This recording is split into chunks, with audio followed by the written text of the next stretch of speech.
ஏராளமான ஸ்திரீரத்கள் இருக்கா. பக்த விஷயத்துல காணோம் சில பேரும் பெரிய பெரிய பெரிய பெரிய பகவத்தோத்தமிகள் எல்லாத்தையும் ஸ்திரீகள் அனுபவிச்சான். அவனா எங்க வடநாட்டுல இருக்கா அப்படின்னா இங்க இதே விருதுநகருக்குள்ள இங்க இருக்கக்கூடிய ஸ்ரீவில்லிபுத்தூர்ல சாட்சாத் பூமி பிராட்டியே ஆண்டாளி நாச்சியார அவதாரம் பண்ணி பகவான கல்யாணம் பண்ணிக்கிறது நினைச்சது மட்டும் இல்லாம பாடினது மட்டும் இல்லாம கைத்தலம்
ஒரு மனுஷன் வாழ்க்கையில பண்ண வேண்டிய ஒவ்வொரு சாஸ்திரங்களையும் நடைபெற வேண்டிய ஒவ்வொரு விஷயத்தையும் குழந்தை பிறந்து ஆரம்பிச்சு ஒரு மனுஷன் பரமதிக்க வரைக்கும் அத்தனை நீதிகளையும் சொல்றது ராமாயணம். இன்னும் ஒரு 10 நிமிஷம் பாலகாண்டம் முடியும். ஸ்ரீமத் ராமாயணத்துல 7 காண்டங்கள். பாலகாண்டம், அயோத்தியா காண்டம், ஆரண்ய காண்டம், கிஷ்கிந்தா காண்டம், சுந்தர காண்டம், காண்டம், உத்தர காண்டம். இப்படி 7 காண்டங்கள் வால்மீகி மகர்ஷி பண்ணியிருந்தார். இதுல உத்தர காண்டம் அப்படிங்கிறது ராம பட்டாபிஷேகத்துக்கு பின்னாடி வரக்கூடிய கதை. யுத்தகாண்டம்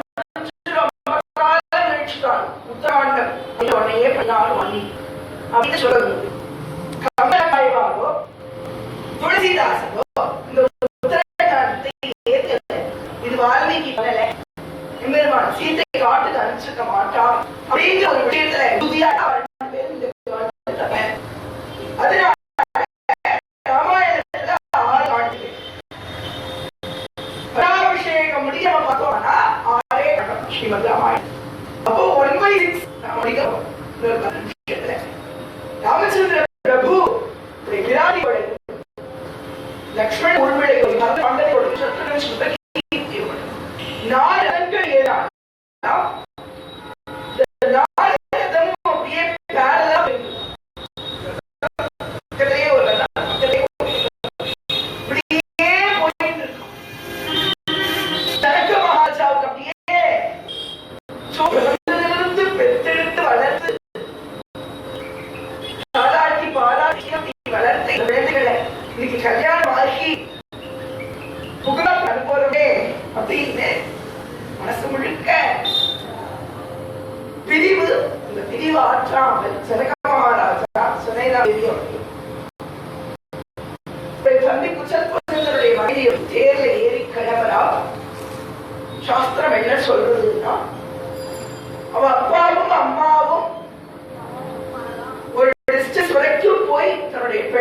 வழி அனுப்பிச்சு வச்சு வரணும் அப்படின்னு சொல்றாங்க. இந்த டிஸ்டன்ஸ் எதுனா அந்த பிரிவாற்ற முடியாமல் தாயுடைய கண்ணிலிருந்தும் தந்தையோட கண்ணிலிருந்தும் எப்ப சிலம் வர்றதோ அது வரைக்கும் போய் கொள்ளையில வழி அனுப்பிச்சு விட்டு அப்படின்னு ஒரு சாஸ்திரம். ஜனகர் என்ன பண்ணா தேவையை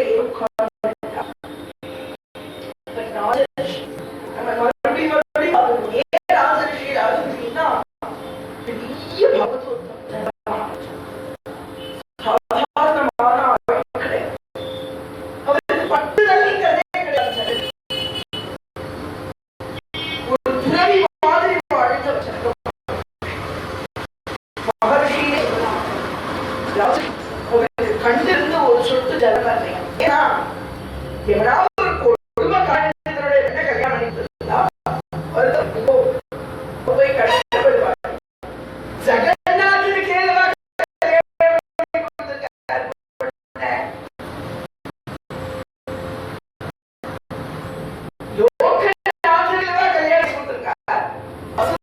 கொடுத்திருக்கார். அப்பேற்பட்ட பகவான் கல்யாணம் பண்ணி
கோலாகலமா புஷ்ப விருத்தி பண்ணிருக்கா.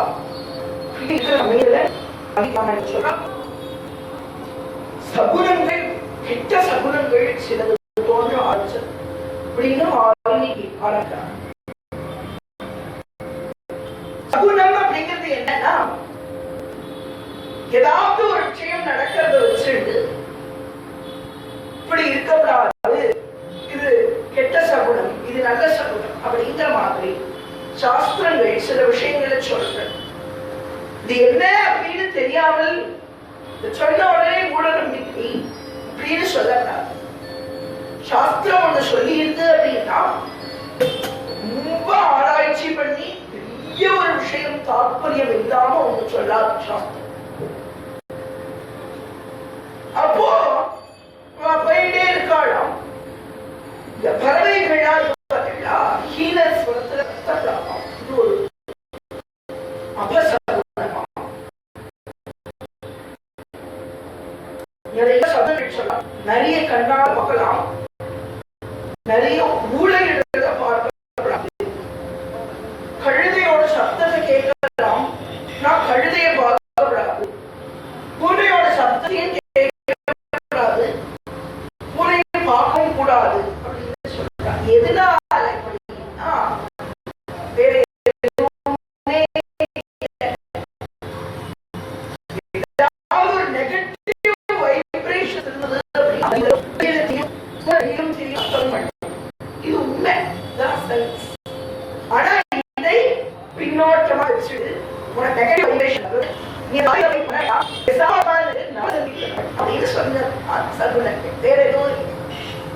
இது முட்டாள்தனமோ மூட நம்பிக்கையோ அப்படியெல்லாம் எதுவும் இல்லை. ஒரு விஷயத்த அப்படி சொன்னா ஏற்றுப்பாடு அப்படிங்கிறதுக்காக இப்படி சொன்னது. இப்போ பறவை எல்லாம் அப்படி சுத்தி சுத்தி சுத்தி அபஸ்வரமா ஹீனஸ்வரமா கத்திண்டு பறக்கலாம். அப்புறம் அப்படி தட தட தட தட தட தட தட சத்தம் எங்கிறதோ பண்ணலாம். பாக்குறா பயமா தசரதன். தசரதன் மகாவீரர். அவர் போய் பயப்படலாமா? பயப்படாம ஏதோ தடகடன்னு சத்தம் வருது. பயமா நினைச்சு பார்க்கிறா. பின்னால்தான் மான் குட்டிகள் எல்லாம் வந்து தேரை சுத்தி சுத்தி சுத்தி ஓடும். சகுனத்தை பத்தி சொல்லும்போது மானை பார்க்கறது நல்ல சகுனம், சுப சகுனம் அப்படிங்கிற வசனத்தை பார்த்தா அபசகுனமா பறவைகள்லாம் மேல பறந்து கீழஸ்வரத்துல கட்டுறது. சுப சகுனமா மான்கள் இப்படி வண்டி தேர சுத்தி ஓடுறது.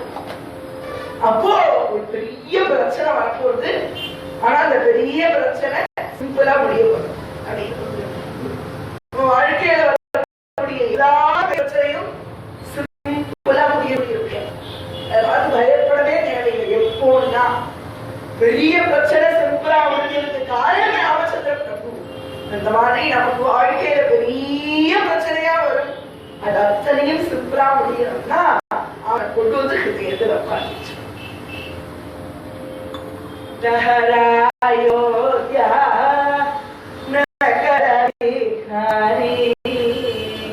ஹிருதயங்கிற அயோத்தியில வாழக்கூடியவன் சொல்றாரு. என்னமே அப்போ ஹிருதயமாகிய அயோத்தியில ராமனை கொண்டு வந்து வச்சோம்னால் அத்தனை கஷ்டங்கள் போயிடும் அப்படின்னு நான் சொல்றேன். இப்படியே ஒரு சுபசகுனம் ஒரு அபசகுனம் இது ரெண்டும் மாறி மாறி வர்றது. தசரதன் மகா சக்கரவர்த்தி பயந்து போய் நிற்கிறார். பெருசா கேட்டுட்டே வர்றது. இப்படியே பார்த்தா தலையில ஒரு கீரல் பூகம்பம் மாதிரி ஏதோ வர்றதா.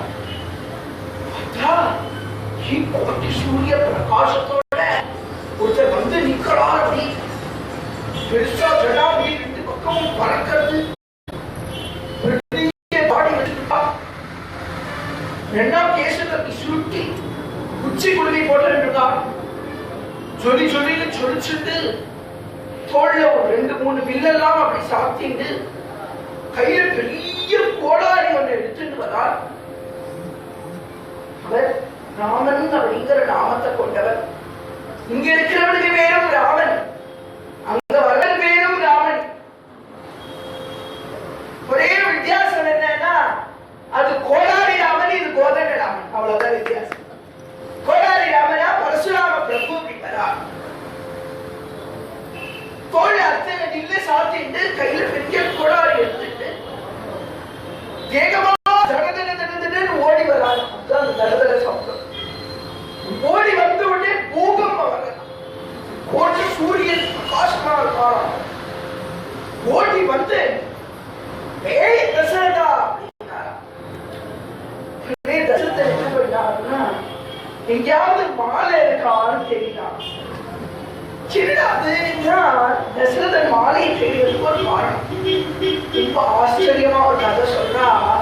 இந்த பரசுராம வாரத்துல இருக்கிற சமயத்துல கார்த்தவீர்யார்ஜுனன் ஒரு ராஜா இருந்தான். நர்மதா நதி கரையில தான் இவ இருந்திருக்கான். இந்த கார்த்தவீர்யார்ஜுனன் என்ன பண்ணுவான்னா 1000 கையால் இந்த 1000 கையால ஒரு நாள் தன்னுடைய பத்தினிமார்களோட நர்மதா நதி ஜலத்துல கையை வச்சுட்டு விளையாடி. அப்போ இவரோட பலத்தை எப்படி வர்ணிக்கிறா பாருங்க. இந்த நர்மதை நதி பெருக்கெடுத்து வரணும். அது அப்படியே அணை கட்டின மாதிரி நின்று போயிட்டான். இந்த பக்கம் ஒரு சொட்டு ஜலம் வரலையா. இவனை தாண்டி மகாவீரனா இருந்தவனா யாரோ சண்டைக்கு வரான்னு தெரிஞ்சுட்டு கார்த்தவீர்யார்ஜுனன் யாரோ கத்திட்டே வராங்க தூரத்துல. யாருடான்னு பார்த்தா லங்காதிபதியான ராவணன். அவன் நர்மதா நதி கரையில உட்கார்ந்து ஒரு சின்ன சிவலிங்கத்தை வச்சுட்டு சிவ பூஜை பண்ணிட்டு இருக்கான்.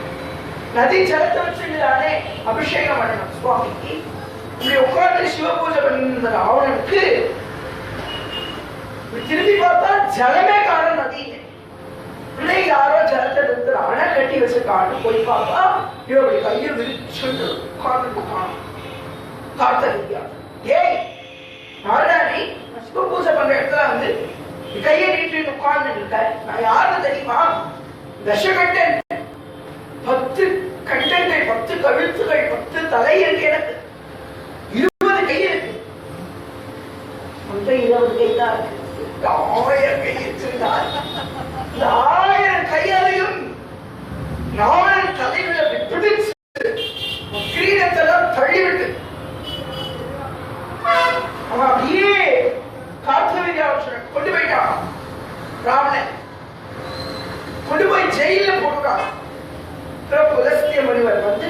நீக்கிட்டு போனான். ஒரு சரித்திரம்.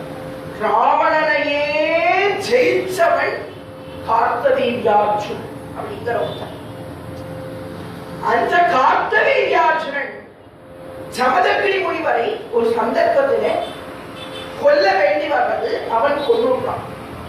அந்த கார்த்தவீர் தன்னுடைய திருமணத்துல 21 முறை அடிச்சுண்டு ரோதனம் பண்ணா, அழகா. அதை பார்த்த அவ குழந்தையான பரசுராம பிரபு 21 தலைமுறை சத்திரியர்களை நான் சம்ஹாரம் பண்ணி அப்படின்னு உறுதி எடுத்துக்கிறார். 21 தலைமுறை ராஜாக்களை கார்த்தவீர்யார்ஜுனனோட 100 புத்திரர்களோட சேர்த்து அத்தனை பேரையும் சம்ஹாரம் பண்றார். அப்படி பண்ணி அவளோட ரத்தத்தை எல்லாம் எடுத்துட்டு வந்து 5 குண்டங்கள் ஒரு பெரிய குளம் மாதிரி உண்டாக்கி, ரத்தத்தினாலேயே 5 குளங்கள் உண்டாக்கி அங்க போய் பித்ரு தர்ப்பணத்தை பண்ணினார் அப்படின்னு ஒரு சரித்திரம். இது எங்க நடந்ததுன்னா செமந்த பஞ்சகம் அப்படிங்கிற ஒரு இடம். செமந்தம் அப்படின்னா ரத்தம், பஞ்சகன்னா 5 இடத்துல ரத்தத்தினால குண்டங்களை பண்ணி பண்ணினவர் பரசுராமர் பேர் கொண்டவர். 21 நிறுத்தலையா சத்திரிய ராஜான்னு ஒருத்தர பாப்பாருன்னா உடனடியா போடாது சீறி விடுவார். அப்படித்தான் ஒரு நாள் தசரதரை கொள்றதுக்காக பரசுராமர் வரார். அப்பதான் தசரதர் நியூலி மேரி, முதல் கல்யாணம், கௌசல்யோடு கல்யாணம் பண்ணிட்டு உட்கார்ந்து இருப்பார். உடனே அவர் வரார். மாலை வெளுத்தும் உட்கார்ந்து இருக்கார் தசரதரும் கௌசல்யும். பரசுராமர் கோடாரி எடுத்துட்டு டேய் தசரதா கழுத்துல மாலை போட்டோன்னே கல்யாணம் ஆயிருக்கா ஆயுஷ்மான் பவ, 48 நாள் கழிச்சு உனக்கு வருவேன் அப்படின்னார். ஜானகி காந்த ஸ்மரணம் ராம ராம. மாலை பார்த்த உடனே ஒன்றும் பண்ணாம போயிட்டான். உடனே இவன் பார்த்துட்டான் தசரத சக்கரவர்த்தி. இனிமே பரசுராமர் வந்தார் அப்படின்னா ரெடியா ஒரு பொண்ணை வச்சிருந்துருப்போம், வந்தே தாலி கட்டிடுவோம். பரசுராமர் வரான்னு பார்த்துட்டா தாலி கட்டிடுவோம், மாங்கல்ய தானம் பண்ணிடுவான். கோடாரியோட வந்து அக்ஷதம் போட்டு போயிடுவான். இப்படியே ஒவ்வொரு தடவை அவர் வரும்போது 48 நாளைக்கு ஒரு தடவை கல்யாணம் பண்ணிடுவான். சரித்திரம் சொல்றது. தசரதன் எங்கேயாவது மான கணக்கிருந்தாரு பார்த்தான். எடுத்து கழுத்துல போட்டுட்டு பக்கத்துல இருக்கிற கௌசல்ய கழுத்திலேயே மாலை போட்டு அவருக்கு என்ன தெரியவா போகுது? அவருடைய எய்ம் நான் தானே, இப்ப கிடையாது. அதனால பரசுராமர் பார்த்தார். இவன் தசரதனுக்கு தாங்க நில கொள்ள முடியல. நம்மளை கொண்டா கொண்டு போட்டோம், குழந்தை இருக்கானே அண்ணா ஒரு தைரியம். நீ குழந்தை மாலையோட இருக்கா, நான் மாலையோட ராமன் மாலையோட இருக்கா. நேரா போய் சாஷ்டாங்கமா நமஸ்காரம் பண்ணினான். தசரத சக்கரவர்த்தி எப்படி அப்படின்னு வால்மீகி ராமாயணத்துக்கு கேட்கிறான். ஒரு பெரிய ராஜாவா இருக்கிறவர் தன்னை எதிர்த்து வர ஒருத்தரோட சண்டை உள்ளவே தோற்று இப்படி போய் நமஸ்காரம் பண்ணலாமான்னா, வந்திருக்கிறது ஒரு வீரன் மாத்திரம் கிடையாது, வந்திருக்கிறது பெரிய தபஸ்வி. அதனால போய் நமஸ்காரம் பண்ணாங்க. சுவாமி என்ன வேணா குழந்தை பாவம், சின்ன குழந்தை, 11 வயசு தான் அதே குழந்தைக்கு. ராமருக்கு கல்யாணம் ஆகும்போது 11 வயசு, சீதைக்கு 6 வயசு.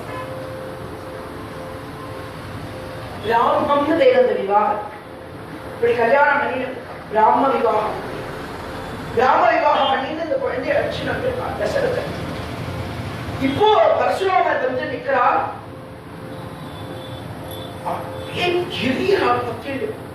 யார் சுமதன் சொல்றது, யார் சுமதன் சொல்றது இப்படி திட்டா, எவன் அது தைரியமா இருந்தா என் முன்னாடி வந்து நிக்க சொல் அப்படின்னு தசரதன் பாதத்துல விழுந்துட்டான். சுவாமி கோபடாதீங்கோ, டென்ஷன் ஆகாதீங்கோ, பிபி ஏறுறது, டென்ஷன் ஆகாதீங்கோ, பாதத்துல இருக்கான். நான் சுவாமி தேரை விட்டு எழுதி வந்து அடியேன்னு இருக்கான். யார் சிவதன் சொல்றதுன்னா அடியேன் சுவாமி. தசரதனும் பயம் அப்படியே பயப்படுறாரு. அவன் ஒத்துக்கிறானே, தான் தான் உடச்சேன்னு. பரசுராமர் கையில கோடாரி இருக்கிறதே கையில எடுத்துட்டாரு. பயங்கர கோபமா இருக்காரு பரசுராமூர்த்தி அப்படின்னு தசரதன் அப்படியே நடுங்கிறான் பயத்துல. ராமச்சந்திரமூர்த்தி அப்படியே நம்மளே கோபம் வந்து இன்னும் ஜாஸ்தியா பரசுராமர். ஹே ராமா, சிவதனுஷ் பெரிய வில்லு. வீரபத்திரனுக்கும் தட்சனுக்கும் சண்டை வந்தச்சே பல தடவை கீழே விழுந்துட்டது. அதனால ஒரு பழைய வில்லை எடுத்து உடைச்சு சீதை கல்யாணம் பண்ணது பெரிய விஷயம். முடிஞ்சா நான் ஒரு வில்லு தரேன், இந்த வில்லை நான் ஏற்றி காமிக்கியாடா அப்படின்னு கேட்கிறார் பரசுராமர். இதுல எல்லாத்துக்கும் ஒரு சந்தேகம் வந்தது. ராமாயணத்துல நிறைய இடங்கள் சந்தேகத்துக்கான இடங்களாவே இருக்கு. அதுல ஒரு இடம் ராமர் மகாவிஷ்ணுவோட அவதாரம்னு சொல்றேன், பரசுராமரும் மகாவிஷ்ணுவோட அவதாரம் அப்படின்னு சொல்றேன். அப்புறம் எப்படி ரெண்டு பேரும் ஒரே நேரத்துல சந்திச்சுக்க முடியும் அப்படின்னு கேட்கறது. இதுக்கு நிறைய வியாக்கியானம் சொல்றான். பகவான் ஒரு நேரத்துல ஒரு ரூபத்துல தான் இருக்க முடியும்னு யாரு சொன்னான்? கூடாவதார சரிக்கல ஆமையா இருந்தான். தேவதைகளுக்கு நடுவுல ஒரு தேவனா நின்று மலையை கடந்தான். அசுரர்களுக்கு நடுவுல ஒரு அசுரனா நின்று மலையை கடந்தான். இப்படியே மலையை கடந்துட்டு இருக்க பெரிய விஷம் வந்தது. பரமேஸ்வரன் சார்ந்தார். அமிர்தத்தை கொண்டு வந்து கொடுக்க வேண்டிய தருணத்துல தானே தன்வந்தரியா வந்து அமிர்தத்தை கொடுத்தான். மகாலட்சுமி வர்றச்சே லட்சுமி கல்யாணம் பண்ணிக்கிறதுக்காக மகாவிஷ்ணுங்கிற ஒரு ரூபத்துல போயிருந்தான். அதெல்லாம் ஆனதுக்கு அப்புறம் ராட்சசால அமிர்தத்தை பிடிக்கிட்டு போறச்சே மோகினியா போய் ஒரு ரூபத்துல காப்பாற்றினான். இத்தனை ரூபம் ஒரே சமயத்தில் எடுத்த பகவானுக்கு ராமன் பரசுராமன் ரூபத்தை எடுக்கிறது பெரிய விஷயமா அப்படின்னு ஒரு சமாதானம். இன்னொரு விஷயம் என்னன்னா, சுவாமியுடைய அவதார சக்தி முழுக்க இப்ப பரசுராமர் கிட்ட இருக்கலாம். அந்த பரசுராம அவதார சக்தி முழுக்க ராமாவதாரத்தை டிரான்ஸ்பர் பண்றதுக்காக வந்திருக்கா அப்படின்னு ஒரு விஷயத்தை சொல்றா. ஆக இப்ப ராமர் வந்து நிற்கிறார். நான் தான் ஒரு விஷயம் சொல்றா. இவன் இவ்வளவு தைரியமா வந்து பேசுறானே அப்படின்னு பரசுராமர் என்ன பண்ணினா விஷ்ணு தனுஷ் எடுத்து கொடுப்பாராம். இதுக்கு நான் ஏத்தி காணும். சுவாமி பக்குவமா வாங்கிட்டார் அந்த தனுஷ. வாங்கிட்டு எப்படி இடது கையில அந்த தனுஷ வச்சிருந்து கீழே கடந்த அந்த நாணை எடுத்து அப்படி மேலே ஏத்தலாம் போறாங்க. என்ன ராமருக்கு ஆசையா என்னன்னு தெரியல, நான் எடுத்தா வில்ல உடைச்சது. நேற்று சிவதனுஷ் உடைச்சா, இன்னைக்கு விஷ்ணு தனுஷை உடைச்சது. விஷ்ணு தனுஷ் மட்டும் கிடையாது, பரசுராமரோட கர்ப்பமும் பரசுராம கர்ப்பம் அப்படின்னு பேர் ராமாயணத்துல. யாரெல்லாம் கஷ்டத்துல இருக்காளோ, எந்த ஒரு சின்ன கஷ்டமா இருக்கட்டும், இந்த பெரிய கஷ்டமா இருக்கட்டும், வாழ்க்கையில யார் எவ்வளவு பெரிய கஷ்டத்துல இருந்தாலும் இந்த சரித்திரத்தை கேட்டுட்டா அத்தனை கஷ்டம் ஆயிடுச்சு. வால்மீகி பலசுத்தியா இந்த சரித்திரத்தை கரெக்டான்னு சொல்றாங்க. எத்தனை கஷ்டங்கள் இருந்தாலும் அத்தனையும் சம்பூர்ணமா போகக்கூடிய சரித்திரம் பரசுராம கர்ப்பம் அப்படிங்கிற சரித்திரம். இப்படி பரசுராமனுடைய கர்ப்பத்தை போக்கி அவர்கிட்ட அந்த விஷ்ணுவின் அவதார சக்தியை தான் வாங்கிட்டு மேல அயோத்திக்கு போனார் அப்படின்னு. இப்போ இங்க ஒரு விஷயத்தை நம்ம பார்க்கணும். பரசுராம சப்த சிரஞ்சீவிகள்ல ஒருத்தர். ரொம்ப அபூர்வமா ஒரு ஸ்லோகம் இருக்கு. காலையில எல்லாரும் எழுந்திருந்த உடனே ஸ்லோகம் ஸ்லோகங்கள் நிறைய சொல்லணும் அப்படின்னு எல்லாம் சொல்றார். அதுல ஒரு ஸ்லோகம் இந்த ஸ்லோகம் அஸ்வத்தாமாபலிர்வ்யாசோ ஹனுமான் ச விபீஷணः கிருபஸ்ச பரசுராமஸ்ச சப்தகீதா சிரஜீவினः.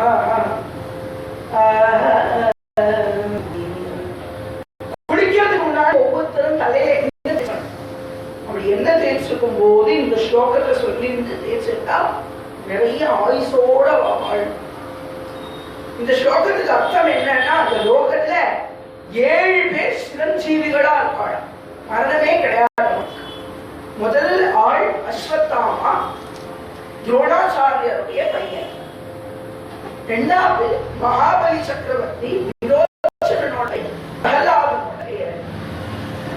மூணாவது வியாசாச்சாரியாள் வசிஷ்டனுடைய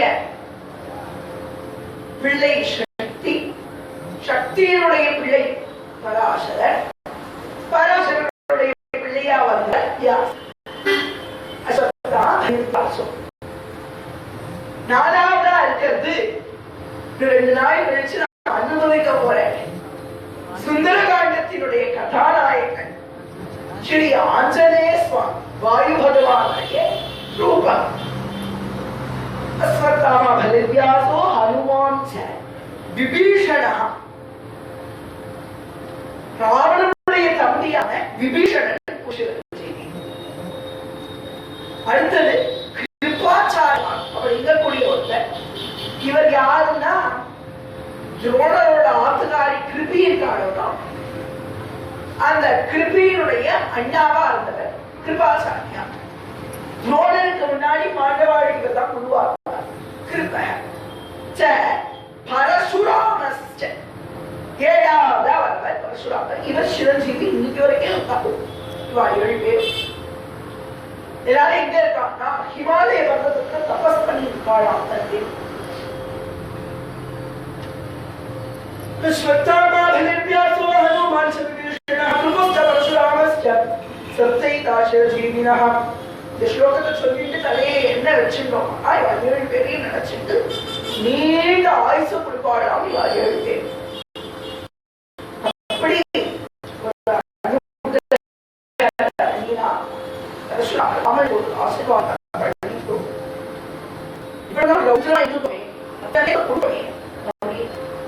பகவானோட சுரூபமாகி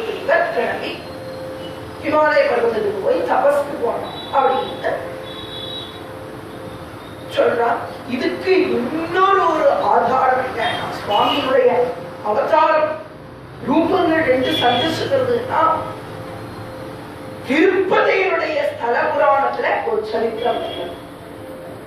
இந்த சரித்திரத்தை சொல்லணும் அப்படின்னு நினைச்சிட்டு வர வர சாட்சாத் திருவேங்கடமுடையானுடைய பிரசாதமே கிடைச்சது அப்படிங்கிறது சுவாமியுடைய பெரிய அனுகிரகம். இவ்வளவு அழகா பகவான் ஸ்ரீயாகி மகாலட்சுமி வைகுண்டத்துல மறைஞ்சு போக தான் கொஞ்சம் கூட எந்த விதமான ஒரு பெரிய விலை உயர்ந்த வஸ்துக்கள், ஒரு ஆபரணம் இல்லாம, பீத்தாம்பரம் இல்லாம, சாதாரண ஒரு ஏக வஸ்திரத்தோட சுவாமி பூமிக்கு வரும்போது தனக்கு யாராவது ஒரு அடைக்கலம் கொடுக்க முடியுமா அப்படின்னு கேட்கிற சமயத்துல சாட்சாத் அதே ஸ்ரீமன் நாராயணனுடைய அவதாரமா ஸ்ரீ வராகமூர்த்திய ஸ்ரீனிவாசன் சந்திச்சான் அப்படின்னு ஒரு சரித்திரம். அப்போ அங்க வராகனும் ஸ்ரீனிவாசனும் கலியுகத்துல சந்திச்சா, அதே போல இந்த சரித்திரத்துல திரேதாயுகத்துல பரசுராமனும் ஸ்ரீராமனும் சந்திக்கிறார். அவ்வளவுதான். அதே கான்செப்ட் தான் துவாபர யுகத்துல கிருஷ்ணனும் பலராமனும் சேர்ந்தே இருக்கிறார். பகவான் எத்தனை ரூபா வேணுமானாலும் வர முடியும். இதுக்கு இன்னும் ஒரு கூடுதலா பாகவதற்கு சொல்றா, பிரகலாதன் எந்த கணம் எல்லா வஸ்துக்கள்லையும் என் ஹரி இருக்கான் அப்படின்னு சொன்னாலோ அந்த க்ஷணம் ஒவ்வொரு அணுவுக்குள்ளையும் சுவாமி நரசிம்மரா இருந்தார். சதுர்புஜ விஷ்ணுவா அகோர ரூபத்துல நரசிம்மமூர்த்தியா வாங்கியிருந்தான் அப்படிங்கிறது. அத பகவானால எத்தனை ரூபங்கள் வேணாலும் இருக்க முடியும்னு இந்த அவதார சக்தி எல்லாம் கொடுத்துட்டு போங்க. பாலகாண்டம் அப்படிங்கக்கூடிய ஒரு அற்புதமான ராமாயணத்தினுடைய முதல் பகுதி இதோட நிறைவுக்கு வர்றது. இந்த பாலகாண்டம்ன்றது சகல சௌபாகியங்களையும் கொடுக்கக்கூடிய ஒரு அற்புதமான காண்டம். முதல்ல பாலகாண்டத்தினுடைய பலஸ்ருதி என்னன்னு நம்ம பார்த்தோம்னால், எல்லா பிரார்த்தனைகளுக்குமே சித்தியை கொடுக்கக்கூடியது ஸ்ரீ பாலகாண்டம். கல்யாணம் ஆகாதவா யாரா இருந்தாலும் சீதா கல்யாணத்தை கேட்டவாளுக்கு அற்புதமான அவாமத்துல கேட்டுப்பா. ஆனா அவ சொந்தக்கார எத்தனையோ பேர் இருப்பா. அவள் யாருக்காவது ஒருத்தருக்கு கல்யாணம் ஆகலைனாலும் ஸ்ரீ ராமச்சந்திர பிரபுவினுடைய அனுகிரகத்தினாலே, நேற்று நீங்கள் அனுபவிச்ச சீதா கல்யாணத்தினாலே அத்தனை பேருக்கும் ரொம்ப சௌபாகியமா சீதா ராமச்சந்திரமூர்த்தியினுடைய அனுகிரகத்தினால சுபமான விவாகம் நடக்கும் அப்படிங்கிறது ஒரு பரிசக்தி. அப்படி கல்யாணம் ஆகியும் குழந்தை பிறக்காம இருக்கிறவாளுக்கு முதல் நாள் நம்ம அனுபவிச்சு ஸ்ரீராம ஜனனத்தை கேட்ட அந்த ஒரு அனுகிரகத்தினால ஸ்ரீராமன் போன்ற அழகான புத்திரன், சீதை போன்ற அழகான புத்திரி, இப்படி நல்ல புத்திர சம்பத்து உண்டாகும் அப்படிங்கிறதுலையும் எந்த விதமான சந்தேகமும் கிடையாது. பாப்பங்கள் நிறைய பண்ணி கஷ்டப்பட்டு இருக்கக்கூடிய வாழ் அகலிகளுடைய சாப விமோசன சரித்திரத்தை கேட்ட மாத்திரத்துல அத்தனை பாப்பங்களும் அவளை விட்டு போய் புண்ணியாத்மாக்களா ஆவார்கள் அப்படிங்கிறதுல திருடம் கூட சந்தேகம் கிடையாது. கஷ்டப்பட்டு இருக்கிறவா, பெரிய கஷ்டமா அனுபவிச்சிருக்கிறவா பரசுராம கேட்ட அடுத்த க்ஷணம் அத்தனை கஷ்டங்களிலிருந்து விடுபடுவார்கள் அப்படிங்கிறது ஸ்ரீ வால்மீகி மகர்ஷி ஒவ்வொரு சரித்திரத்துக்கா பல ஸ்ருதிய சொல்றாங்க. கேட்டவாளுக்கு என்னென்ன பலன்கள் அப்படின்னு சொல்றாங்க. 4 பேரும் ரொம்ப ஜோரா தேர் வந்து அயோத்தியில நின்னாச்சு. 4 தம்பதிகள் எல்லாரும் உள்ள வந்தாச்சு. பெருசா அலங்காரம் எல்லாம் பண்ணி மக்கள் எல்லாம் ராமன் ராமன் ராமன் ராமன் எல்லாம் அலங்காரம் பண்ணி இருக்காரா. ராமச்சந்திர பிரபு வரவேற்கிறதுக்கான சுவாமி வரா. ரொம்ப அழகா ஒரு விஷயத்த சொல்றார். சுவாமி திருவிழா நடந்து போயிட்டு இருக்கும்போது யாரோ ஒருத்தர் வருவார். அவர் யாருன்னே தெரியாது ராமன். ஆனா அவர் மக்கள் ரொம்ப பரவ ஏழையா இருப்பார். அவரை வர சொல்லி, நல்லா இருக்கேடா, சௌரியமா இருக்கேடா, அப்பா அம்மா சௌரியமா இருக்காளா, ஆத்திரை எல்லாம் சௌரியமா இருக்காளா, ஆதிகாரி நல்லா இருக்காளா, குழந்தை நல்லா இருக்காளான்னு அவ ஆத்திர இருக்கக்கூடிய அத்தனை பேர்த்தையும் விசாரிப்பாரா. யாருன்னே தெரியாது. அவ்வளவு ஒரு தாராளமான குணம் சுவாமி. கம்பெனியே சொல்றா, யாருக்கு தெரியாட்டினா கூட அவங்களை மதிச்சு அத்தனை பேர்த்தையும் கூப்பிட்டு இருக்கா, ஏன் மொத்தமா இருக்கு, உங்களுக்கு என்ன வேணும் அப்படின்னு ஒரு ஆறுதலா 2 வார்த்தை பேசினாலே எவ்வளவு கஷ்டப்படுறவாளா இருந்தாலும் கஷ்டத்தை எல்லாத்தையும் மறந்துட்டு சந்தோஷமா இருப்பான். அதனால ராமச்சந்திரமூர்த்தி அத்தனை பேர்கிட்டையும் குசலம் விசாரம் செஞ்சு நேரா உள்ள போறா. சீதைக்கு பரம சந்தோஷமா இருக்கிறது. அயோத்தியை பார்த்து வாயை பார்த்துட்டு பார்க்கறாளாம் சீதை. ஏன்னா மிथिलाபதியை விட 10 மடங்கு பெரிய இடம் அயோத்தி. பார்த்துயே ஆச்சரியப்படுறா. இவ்வளவு அழகா இருக்கு, பெரிய பெரிய பெரிய மாளிகைகள். சீதையோட மாளிகை மாதிரி அங்க இருக்கக்கூடிய ஒவ்வொரு தனவந்தனுடைய மாளிகையும் இருக்கலாம். பார்த்து சீதை அப்படியே ஆச்சரியப்பட்டுட்டே போராடாம். ராமச்சந்திர பிரபு சீதைக்குன்னே ஒரு அந்தப்புறம் இருக்கிறத காண்பிச்சு அவ்வளவு அழகா அதுக்குள்ள பிரவேசம் பண்றாள் சீதை. பரமானந்தமா இருக்கிறது.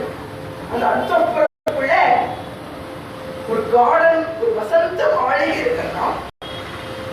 இந்த இடத்துல பெரிய மயில் தோகைகள்லாம் வந்துட்டு ஆடக்கூடிய மயில்கள், அழகா வரக்கூடிய மான்கள், முயல்கள் இந்த மாதிரி எல்லாம் இருக்கலாம். சீதைக்கு ரொம்ப சந்தோஷமா இருக்கலாம். சீதா பிராட்டி பெற்றறிவசோடைய நிறைய நேரம் டைம் ஸ்பெண்ட் பண்ணிட்டு இப்பதான் நாய்க்குட்டி பூனைக்குட்டி எல்லாம் வளர்க்கிறா. அந்த காலத்துல சீதை மான் மயில் எல்லாம் வளர்த்தாள். சீதைக்கு மான் அப்படின்னா ரொம்ப பிடிக்கும். சீதை என்ன பண்ணினாள்னா பிரபு அங்க வராள். கல்யாணமான புதுசுல சுவாமி உள்ள வராள். வால்மீகி ராமாயணத்துல இங்க ஒரு சரித்திரம் இருக்கு. அப்போ அவர் கூப்பிட்டு ஒரு மான் போறது பார்த்தா சுவாமி இந்த மானை எனக்கு பிடிச்சுக்காங்க அப்படின்னு கேட்டா. பின்னாடி ஒரு தடவை கேட்க போறான்.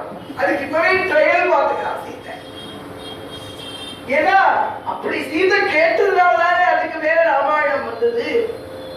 அப்படி ஒருவேளை சீதை கேட்டுக்கலையா ஆஞ்சநேயர் ஒருத்தர் ராமாயணத்துக்கு வந்திருக்க மாட்டார். ராவண சம்ஹாரம் நடந்திருக்காரு. அப்போ பின்னாடி ஒரு விஷயத்துக்கு இப்ப ட்ரையல் பார்த்துக்கா. சின்ன கண்ணுக்குட்டி மான் கண்ணு. இந்த கண்ணுக்குட்டி எனக்கு பிடிச்சுதாங்க, மான் கண்ணு பிடிச்சுதாங்க கேட்கிறான். உடனே ராமன் என்ன பண்றான்னா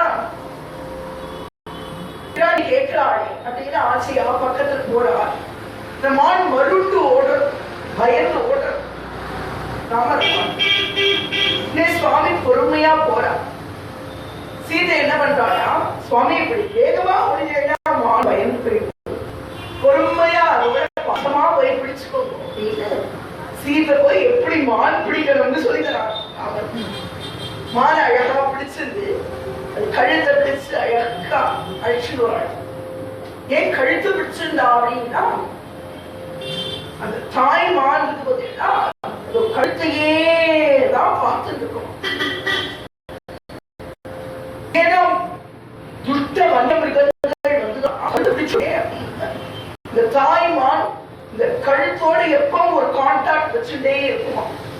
இதனால மென்மையா வந்து இந்த கழுத்தை தொடர்ச்சே அம்மா கிட்ட இருக்கிற மாதிரியே இந்த மானுக்கு இருக்கும்னு சொல்லி இப்படி கைய பிடிச்ச உடனே சுவாமி ரொம்ப சந்தோஷப்பட்டு சீதையை ஆதிங்கனம் பண்ணிக்கிறான் அப்படின்னு ஒரு சரித்திரம் வால்மீகி ராமாயணத்துல இருக்க சொல்லிட்டு வால்மீகி வர்ணிக்கிறார். அற்புதமான விஷயத்தை சுவாமி சிங்கம் மாதிரி போனார். ராமந்திரவன் ராகவ சிம்மம். ருக்மிணி கிருஷ்ணருக்கு லெட்டர் எழுதானாம்.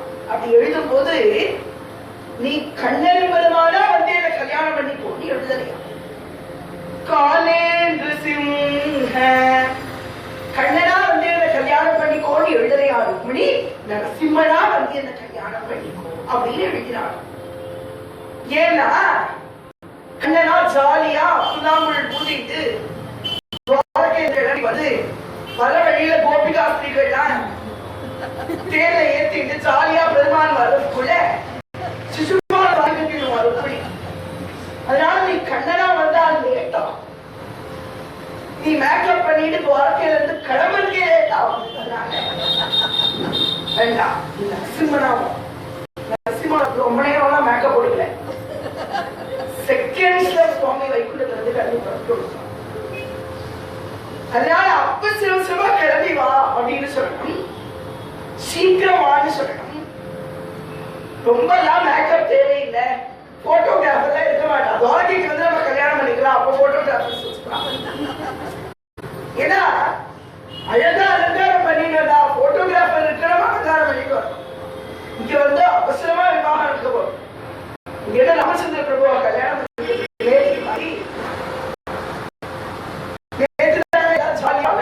பொறுமையா அலங்காரம் பண்ணி இருந்தான். ஆனா இந்த ருக்மிணி அவள் நல்ல சர்வாலங்கார முஷிதியா இருக்கா. கண்ணன் அப்படியே வரா வேகமா ருக்மிணி பிராட்டியை பார்க்கணும். நரசிம்மனா அப்படிங்கிறாள் ருக்மிணி.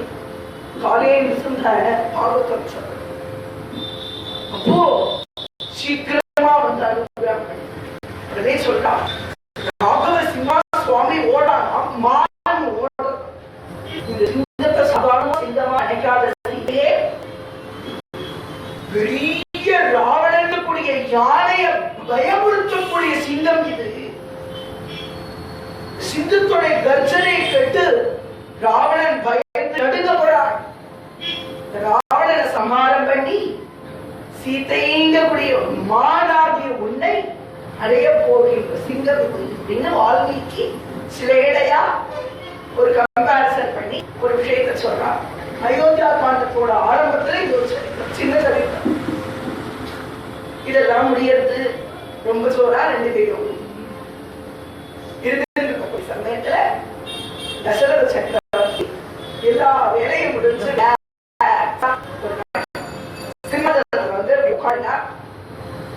இந்த பக்கம் ஸ்திரீகள் அவ்வளவு அழகா சாமரம்லாம் வீசிட்டு இருக்கா. எல்லாத்தையும் பார்க்க ரொம்ப நாள் ஆசை. ஏன்னா இந்த வயசானவாள்லாம் கொஞ்ச நாள் பையனாத்துக்கு போய் கொஞ்ச நாள் இருக்கிறது, பொண்ணாத்துக்கு போய் கொஞ்ச நாள் இருக்கிறது, இருந்துட்டா வாத்துக்கு வந்து பார்த்தாலே எல்லாம் புதுசா இருக்கு. அப்படி இருக்கிறது தசரதன் எல்லாம் சோறா இருக்கிறது, எல்லாத்தையும் பார்க்கிறான். உடனே இத்தனை பேர் இருக்காளே சபையில நம்ம நல்லா இருக்கோமா அப்படின்னு ஆசை வந்தா தசரதன். எப்போ 60,000 வயசுல தசரதனுக்கு இப்படி ஒரு ஆசை.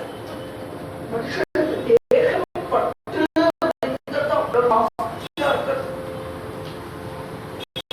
ஆதிசங்கரர் பஜகோவிந்தம் அப்படின்னு ஒரு அற்புதமான தோற்றத்தை பண்றாங்க. அது ரொம்ப அற்புதமா நிறைய விஷயங்களை சொல்றாங்க. மனுஷன் பட்டு வச்சுக்கிறாங்க அப்படிங்கிறதுக்காக பஜகோவிந்தம்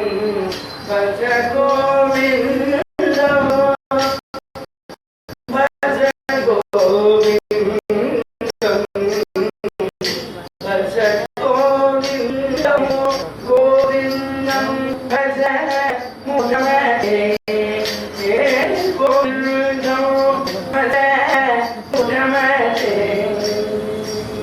நிறைய 30 ஸ்லோகங்கள் பஜகோவிந்த ஸ்தோத்திரத்துல சொல்றார். பாரியா விப்யதி தஸ்மின் காயே. நன்னா ஜோரா சம்பாதிக்கலாம், நன்னா படிச்சிருக்கான் அப்படின்னா சொந்தத்தோட அத்தனை பேரும் வந்து நீயே கதி, நீ ராஜா, அத்தனை பேரையும் காப்பாத்துறவன் அப்படி இப்படின்னு எல்லாரும் வந்து முன்வாங்க. எப்போனா எப்ப வரைக்கும் உள்ள பிராணம் உள்ள போயிட்டு வெளியில வந்து இருக்கோம். பலாச்சொலையில ஈ மொக்கிற மாதிரி மொச்சுன்னு இருப்பாடாமா.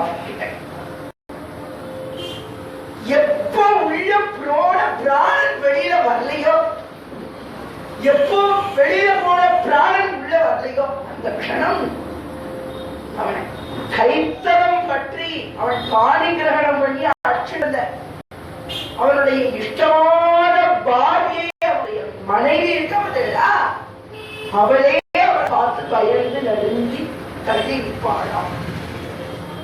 இயற்கையா இருந்த அவன் அந்த பிராணம் போனவனே அக்கினையா மாறி போயிட்டான். இப்படிப்பட்ட ஒரு அன்ஸ்டேபிளா இருக்கக்கூடியது நம்ம தேகம். ஆனா இந்த தேகத்தின் பேர்ல தசரதனுக்கு கூட அந்த ஆசை குறையும்.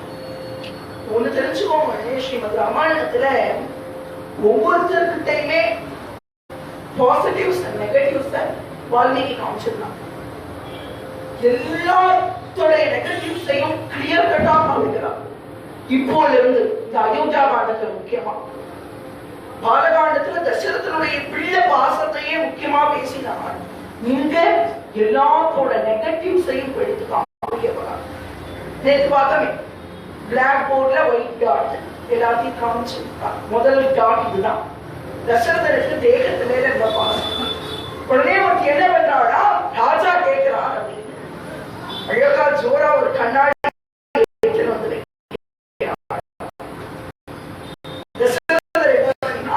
ஒண்ணு நான் எல்லாம் சரியா அப்படியே கிரீடத்துல இருந்து அப்படியே பார்த்துட்டீங்களா, எல்லாம் அழகா பயிரெல்லாம் நல்லா பட்டிக்கிட்டு வச்சிருக்கா.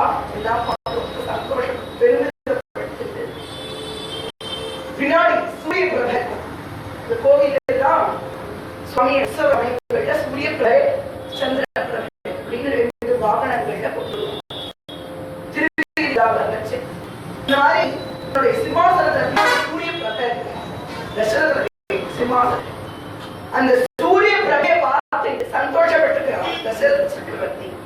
சூரிய குலத்துல பிறந்து சுவாமி எல்லாம் சந்தோஷப்பட்டு இப்படியே ஒண்ணுடா பார்த்துட்டு எத்திக்கிட்ட வந்தாலே ஒரு நிமிஷம் வீட்டுல அவுத்து வச்சுட்டு முடியெல்லாம் 60,000 வருஷம் தான் இது வரைக்கும் தசரதர் முடி அரைக்கவே அரைக்கலையோட ஒரு தடவை டெஸ்ட் பண்ணிட்டா பின்னாடி இந்த காடு கிட்ட ஒரே ஒரு முடி 60,000 வயசு ஒரு முடி 60,000 கழிச்சு முடி தரலாம் சொல்லி நீங்க ஆடுவே வைக்க ஆரம்பிச்சு சொல்றாங்க. இப்படி ஒரு முடி நினைச்சுக்கிறதுக்கு பார்த்தா இனி அவுத்த கிரீட்டத்தை மாத்திக்கிறாதுன்னு முடிவு பண்ணி. ஏன்னா அப்பதான் என்னன்னா ராஜாவுக்கு வயசாயிட்டுனா ஒழுங்கா பிள்ளையை உட்காந்து வச்சுருக்கான் காட்டுக்கு கிழக்கு போய் வயசானவங்க ஆட்சி பண்ண அந்த காலத்துல தசரதர் என்ன பண்ணியா இனி கிரீட்டத்தை மாத்திக்கிறாங்க மாட்டி வைக்கணும் மந்திராலோசனை பண்ணலாம். மத்தியானமே சாப்பிட்ட உடனே எல்லாரும் அயோத்தியில மீட்டிங் ஹால்ல கேதர் ஆகும் அப்படின்னு முரசரிச்சு விட்டு கிரீடத்தை மாட்டிக்கிறார். ஏன்னா கிரீடம் இல்லாம போனான்னா அடையாளம் தெரியாது. ஏன்னா அவங்க எல்லாருமே துஷ்டி புஷ்டியா இருப்பார். தசரதர் வளமான இடத்தையும் தசரதர் மத்தியானம் மீட்டிங் போட்டிருக்கார். எல்லாரும் வரா சிற்றரசர்கள் இருந்து அத்தனை பேரும் வரா மீட்டிங்கோட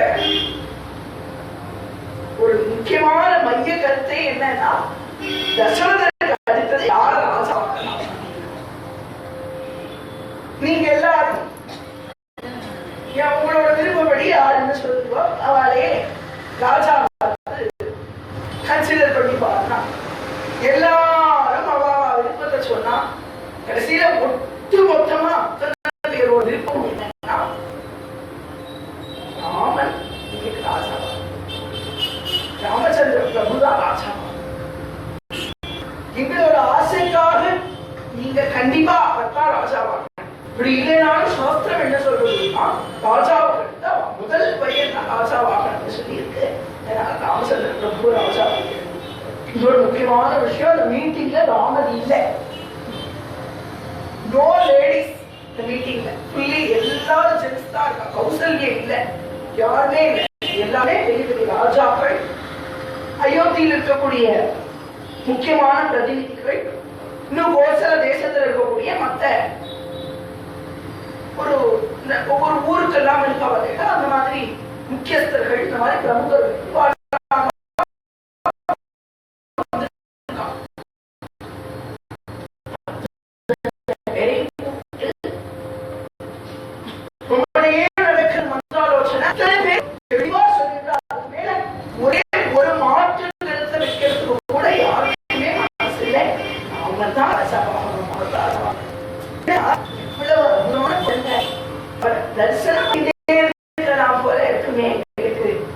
ஒவ்வொரு நாள் கூட அயோத்தியில் இருக்கக்கூடிய ஒரு விவசாயிலிருந்து ஒவ்வொருத்தரும் ஸ்ரீ ராமச்சந்திரமூர்த்தியை தரிசனம் பண்ணணும், பார்க்கணும் பார்க்கணும் பார்க்கணும் பார்க்கணும் ஆசையாக இருப்பாங்க.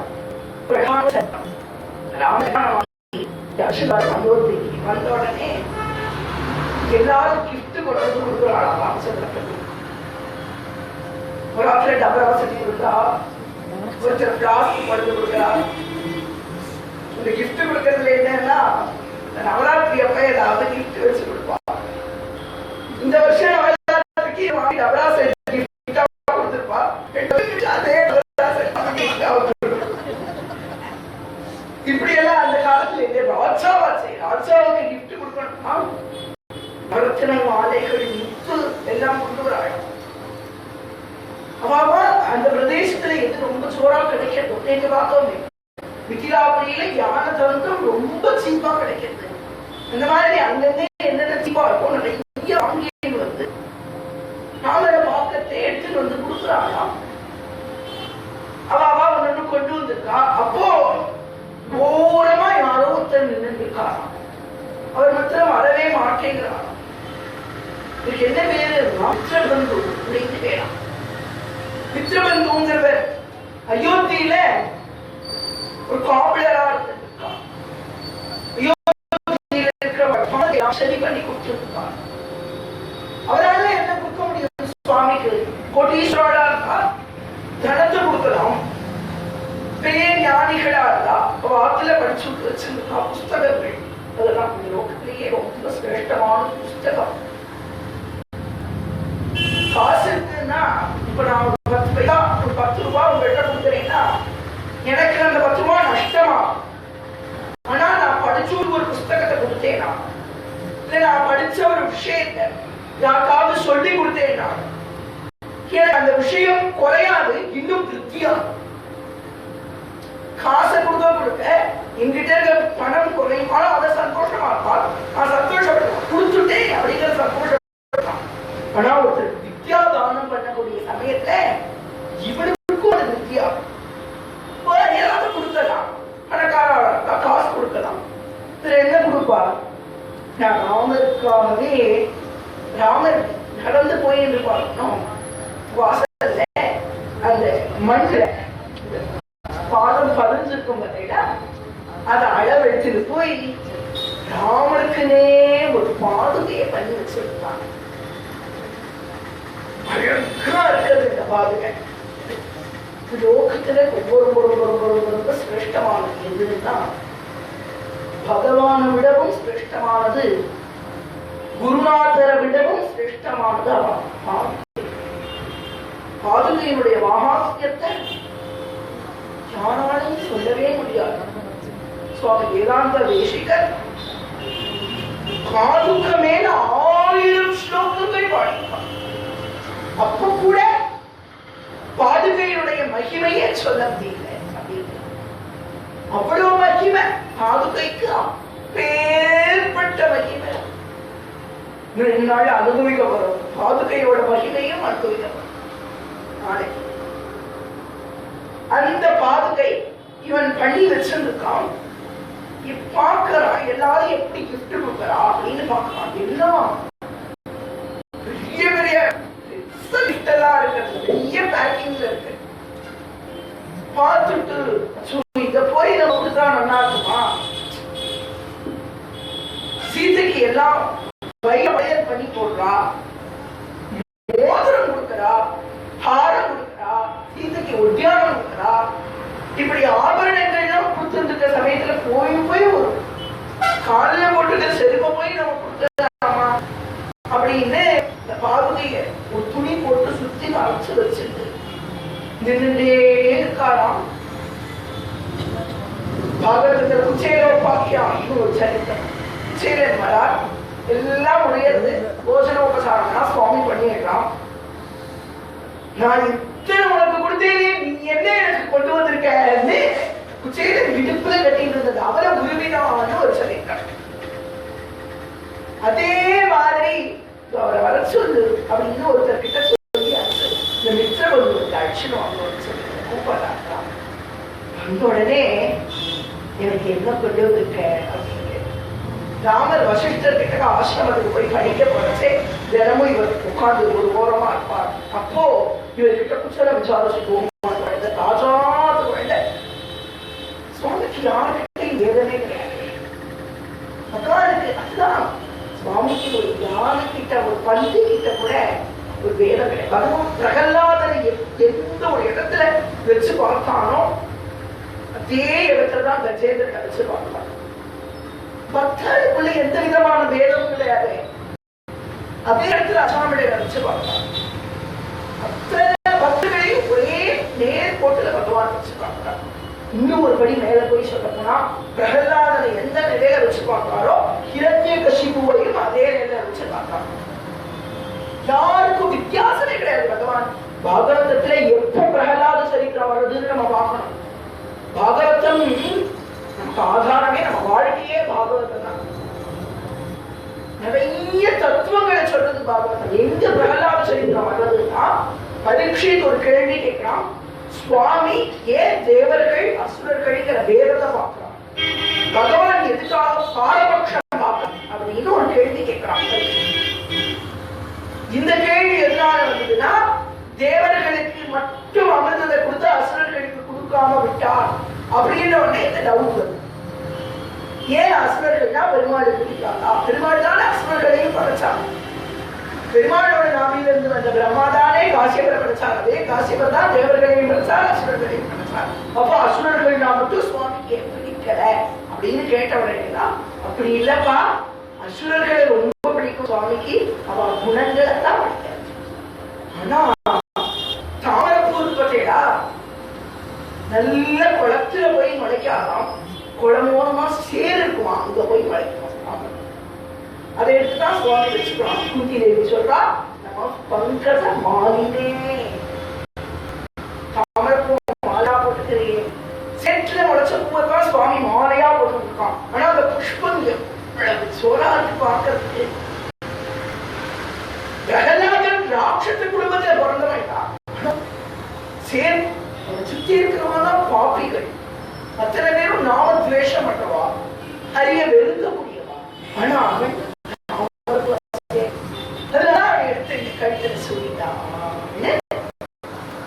சுப்பிரமணியன் சொல்றான். பகவதத்துல இப்படித்தான் பிரகலாத சரித்திரம் வர்றது. அதனால சுவாமி அத்தனை பேர் ஒன்னா சேர்ந்து எப்படி அவ அப்பாவையும் அவ அம்மாவையும் குச்சலம் விசாரிக்கிறானோ ஸ்ரீராம சொல்றேன்.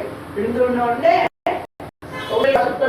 அம்மா எழுப்பி போனோடனே பல திசையிலே வந்து அம்மா குட் மார்னிங் ஒரு குழந்தை எப்படி சொல்லுவோம், அம்மா கிட்டக்க அந்த குழந்தைக்கு எத்தனை பாசம் இருக்கிறதோ அதே பாசம் எல்லாத்துக்கிட்டையும் இருக்காது. இந்த கால குழந்தை அம்மா கிட்டையே இருக்குமான்னு சொல்ல முடியாது. ஏன்னா இந்த காலம் அப்படி கலியுகம். ஆனா ராமச்சந்திர பிரபு தாயார் கௌசல்யையும் தந்தையார் தசரதரையும் குருநாதர் வசிஷ்டரையும் குருபத்னியும் அருந்ததியையும் எப்படி பார்க்கிறானோ மித்திர பந்துவையும் அப்படியே பார்க்கிறான். இந்த குணத்தை சொல்றதுதான் ராமாயணம். இந்த குணத்தை விருத்தி பண்ணிக்கிறான் சுவாமி.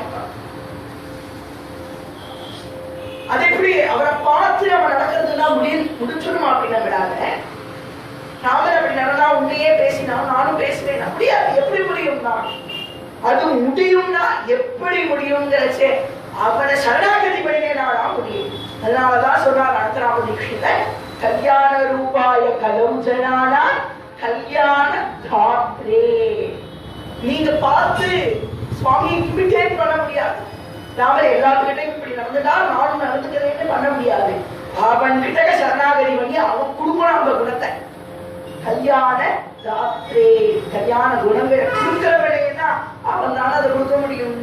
பார்த்து காப்பி பண்ண முடியுமா? லோக்கத்தில் இருக்கிறவாளை பார்த்து இமிட்டேட் பண்ண முடியும். பகவானை பார்த்து இமிட்டேட் பண்ண முடியுமா? அப்படியா? சாத்தியம் இல்லை. மித்திர பந்து வந்து ரொம்ப கூச்சப்பட்டு அந்த பாதுகையை எடுத்து நிற்கிறானா. உடனே பரம சந்தோஷத்துல அவனை கட்டி தழுவிட்டு அந்த பாதுகையை வாங்கி தான் போட்டுட்டான் சுவாமி. இப்போ வரைக்கும் அந்த பாதுகையை தான் போட்டு இருக்கான். ரொம்ப பாதுகையில பாதுகை வந்த உடனே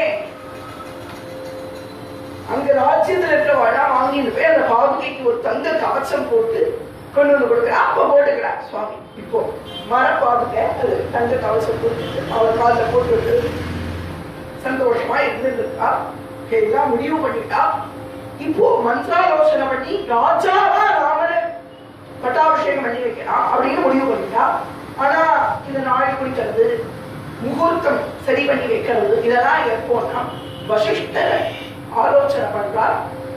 அந்த மீட்டிங் நடக்கிறச்சும் வசிஷ்டர் அதெல்லாம் இருந்தா. வசிஷ்டர் இல்லாம ஒரு கல்லு கூட நகராது அயோத்தியில. அவ்வளவு குருவை மதிச்சிருந்தா. அதனாலதான் சௌக்கியமா இருந்தா. குருவை மதிக்காம இருந்துட்டானால் எதுவுமே நடக்காது. குருவை மதிச்சா இந்த சிறுகள் அத்தனையும் சௌக்கியமா இருந்தது. அப்போ ரொம்ப அழகா தசரத சக்கரவர்த்தி வசிஷ்டரை கூட்டு, சுவாமி இந்த மாதிரி குழந்தை ராமனுக்கு பட்டாபிஷேகம் பண்ணலாம் முடிவு பண்ணியிருக்கோம். உங்களுக்கு தெரியாதது இல்லை, நல்ல முகூர்த்தமா சொல்லுங்க. வசிஷ்டர் என்ன பண்ணினார்னா, அவருக்கு மனசுல ஏதோ சஞ்சலமா பட்டது. இந்த நாளை தள்ளி போட வேண்டாம் அப்படின்னு அவருக்கு தோணல். அதனால நாளைக்கு வச்சுருவோமே, நாளைக்கு நல்ல முகூர்த்த நாளா இருக்கிறது, நாளைக்கே பட்டாபிஷேகத்தை வச்சுருவோமே. கல்யாணம் ஆகி இன்னும் 2-3 மாசம் கூட ஆகல.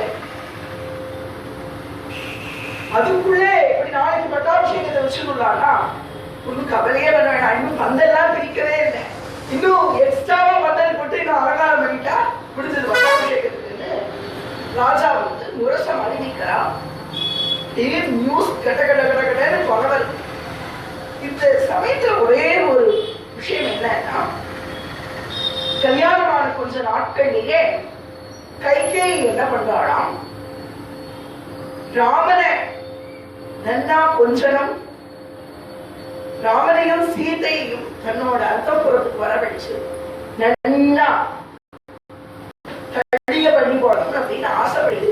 என்ன பண்ணினா, பரதா தினமும் இங்கதான் நீ சாப்பிட்டு இருக்க, போய் எங்க தாத்தாவத்துல போய் கொஞ்ச நாள் இருந்துடுவான் அப்படின்னு வெக்கேஷன் அனுப்புற மாதிரி இப்போ ஆட்டுக்காரியோட பரதனையும் சத்ருகனையும் அனுப்பிச்சு வச்சானா. அவ 2 பேரும் கேக்கே நாட்டுக்கு போயிருக்கா. இந்த சமயம் அப்படியே ஏற்பட்ட ஒரு சமயம்.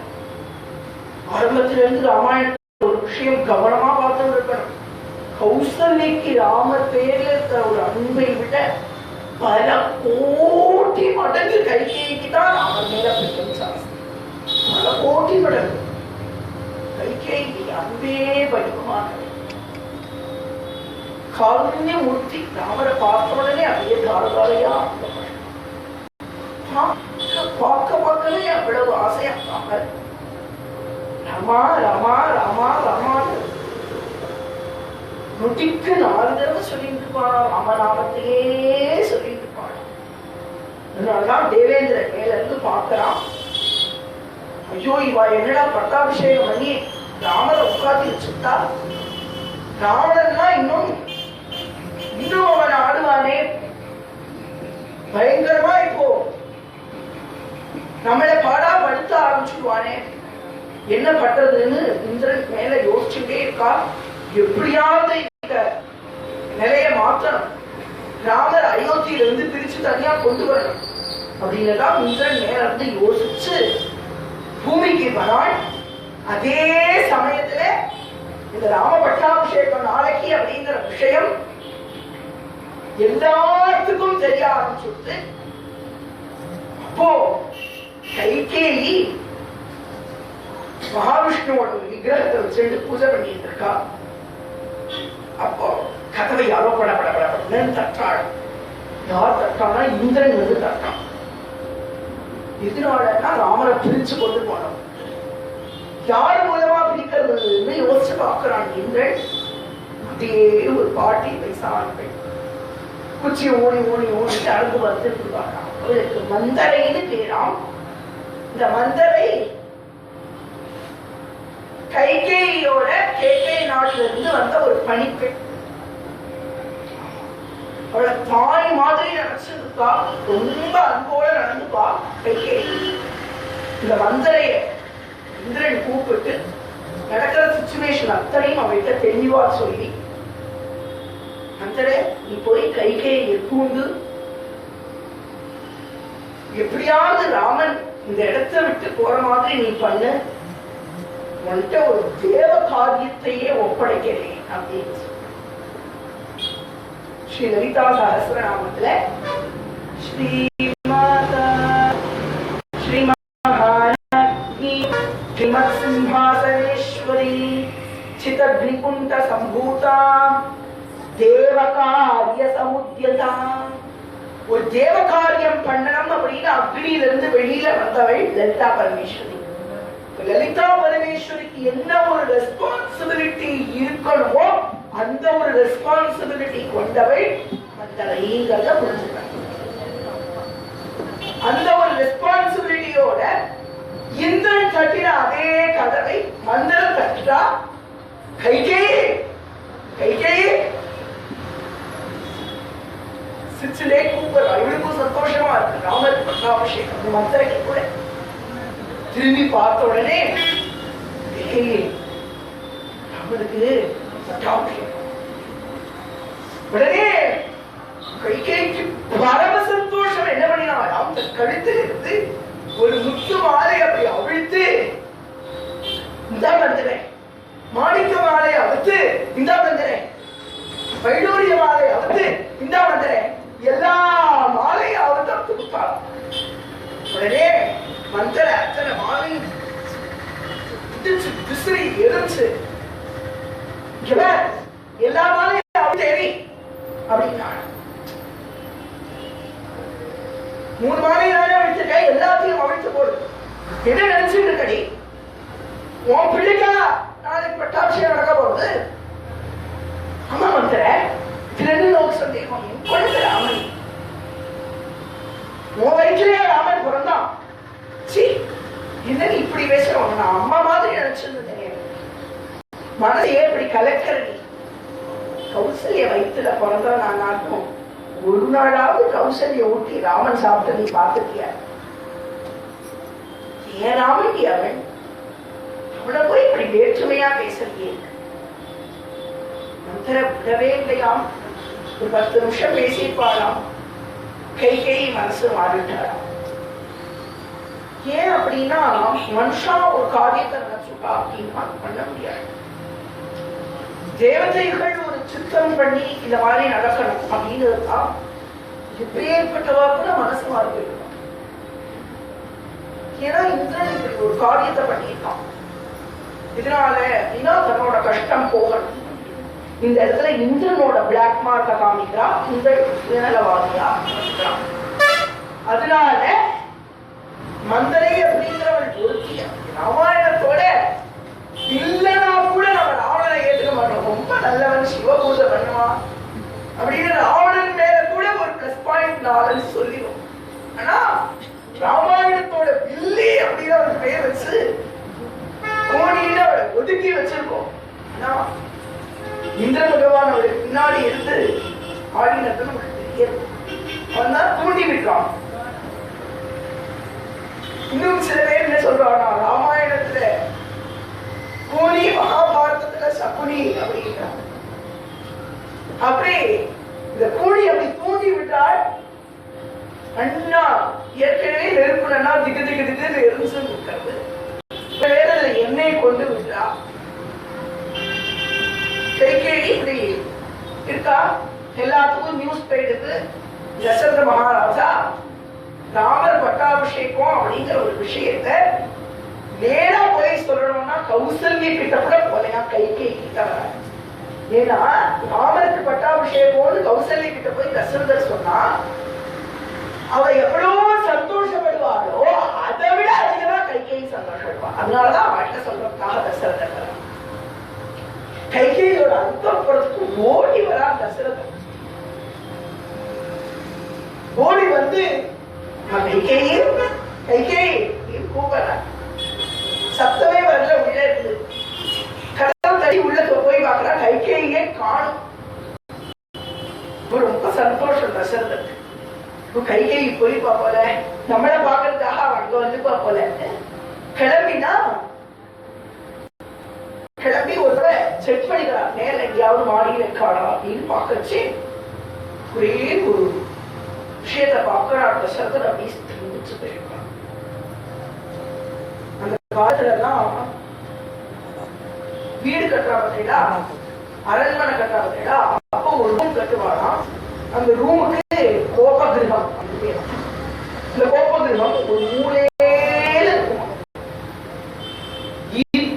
நாள் வரைக்கும் என்னைக்கு கைகேயி மற்ற மனைவிமார்கள் எல்லாம் கல்யாணமாகி ஆற்றுடைய காலடி எடுத்து வச்சாலோ அது வீடு என்னைக்கு கட்டினாலோ அன்னைக்கு அந்த ரூம் திறந்து மூடிடுவாங்க. அவ்வளவுதான். அப்புறம் இவ வந்தப்போ மூடின ரூம் தான். ஒரு நாள் கூட அந்த கோப்ப கிரகம் திறந்து இருந்த சந்தர்ப்பம். ஏன்னா ஆத்துக்காரர் மேல மனைவி கோபப்படுற மாதிரி ஒரு தடவை கூட தசரதர் அனுந்ததே கிடையாது. கோப கிரகம் இன்னைக்கு தொடர்ந்து ராம பட்டாபிஷேகம் அப்படிங்கக்கூடிய ஒரு செய்தியை கொண்டு தசரதை ஒரு மத்தியான நேரத்துல கைகேய பார்க்கறதுதான் அந்த புறத்துல கைகேயி உள்ள கோப கிரகத்தில் என்னாச்சு? தசரதரோட சிந்தனை எப்படி பார்ப்போ, ஒரு வேலை கைகேயி நம்மள்ட வந்து சுவாமி சொல்லல என்னது கைகேயி போய் இருக்காளே. தசரதுக்கு கௌசல்ய சுமித்ரா எல்லாத்தையும் விட கைகேயினா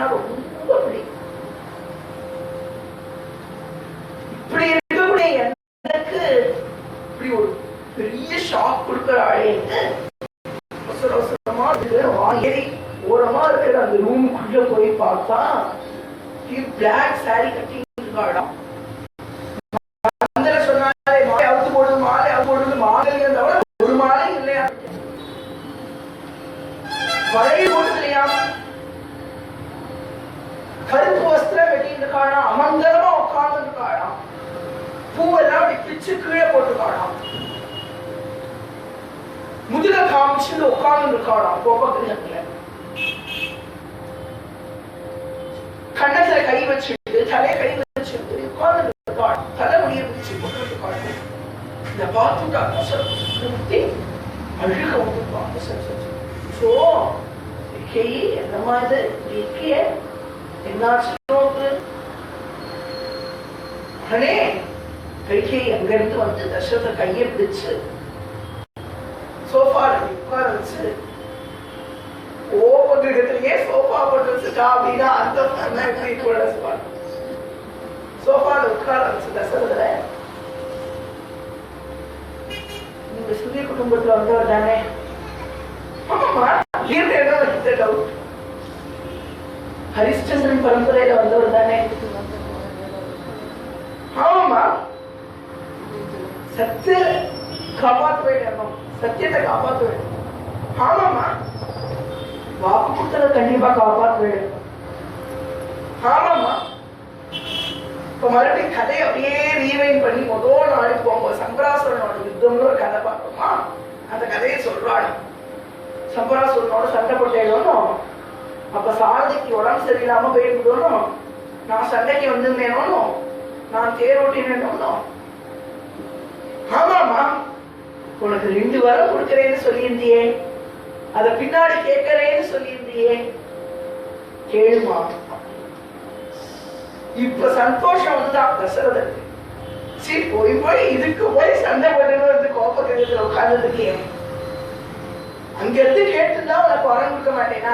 என்ன வேணும்? எந்த நாட்டிலிருந்து என்ன வஸ்து உனக்கு வேணும்? எங்க இருந்து எதை வச்சு குழந்தை ராமனை அலங்காரம் வச்சு பார்க்க போற? என்ன வேணும் உனக்கு? தேவலோகத்திலிருந்து ஏதாவது பொருள் வேணுமா? பாரிஜாத விருட்சம் வேணுமா உனக்கு? என்ன வேணும் கேளு. போய் இப்படி கோபகிரகத்துல உட்கார்ந்து கேட்சமாதாதிவா 2 வரம் கேட்கிறேன்னு சொல்லி முதல் வரம், ஏன் பிள்ளை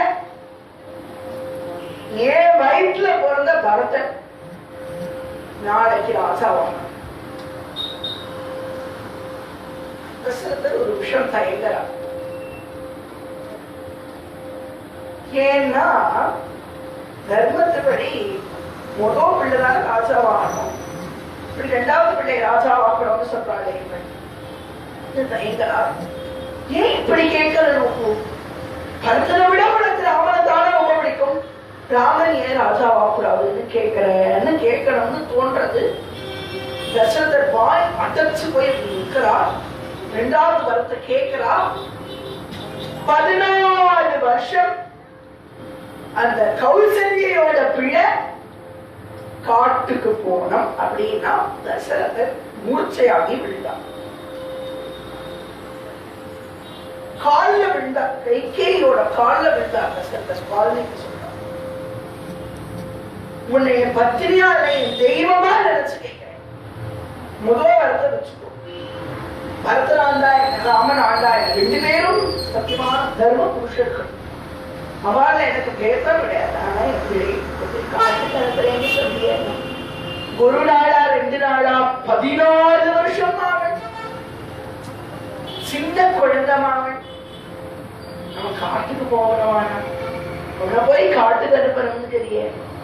அவன் பாதம்னா அப்படியே தாமரை புஷ்பம் மாதிரி இருக்குமா, சின்ன குழந்தை அவன். அவனை போய் காட்டுக்கு அனுப்பணும்னு சொல்றியே, பிடிப்பார். உடனே முடிச்சாக்கி விடுவார். விழுந்து விழுந்து எழுந்து பார். கைகை கோபமா வரப்பா விழுவார். எழுவார் விழுவார், எழுவார் விழுவார், எழுவார் விழுவார். இப்படியே நடு ராத்திரி முழுக்க முழுக்க கொட்ட கொட்ட கைகை முடிச்சு முடிச்சுட்டே இருக்கா. தசரதை எழுந்துக்கிறார், கைகைய பார்க்கிறார், மயங்கி விடுறார். நிழலா விழலா நிழலா விழலா இப்படியே ராத்திரி போயிடும். வரத்தை கொடுத்துட்டேன் அப்படின்னு சொன்னா அவ்வளவுதான், மயங்கி விழுந்தார். காலையில வரைக்கும் எழுந்துக்கவே இல்லை. காலையில வசிஷ்டர் வரா, ராமருக்கு கங்கணம் கட்டியாச்சு. நாளைக்கு பட்டாபிஷேகம் ஆகணும், கங்கணம் கட்டியாச்சு. சாயந்தரமே கங்கணம் கட்டியாச்சு. கங்கணம் கட்டின கையோட தான் தசரதர் போயிருக்கான் கைகையை பார்க்க. இப்படி ஒரு விஷயம் நடந்ததுனால தசரதர் திரும்பி வரவே இல்லை. என்ன ஆச்சு ஏதாச்சுன்னு தெரியல. வசிஷ்டருக்கு தெரியும். தசரதர் கைகேயோட அந்தப்புறத்துக்கு போனா ரொம்ப நேரம் கைகேயோட பேசிட்டு இருப்பார். ராஜாவை போய் டிஸ்டர்ப் பண்ணாங்க. வசிஷ்டர் வெயிட் பண்ணி பாக்குறார். ஒருவேளை இன்னைக்கு பட்டாபிஷேகம் மறந்து பேசிட்டு இருக்காரா கைகேயி கிட்ட. தேடி தேடி பாக்குறார். மகாராஜா மகாராஜா எங்க தேடி குருநாத தேடுறார். வசிஷ்டர் கடைசியில மாடி ஏறி அந்த கோபகுரம் பிறந்திருக்கிறத போய் பார்த்து நேரா மேல போய் பார்த்தா உள்ள இருந்து கைகை அவசரமா வெளியில ஓடி வந்து,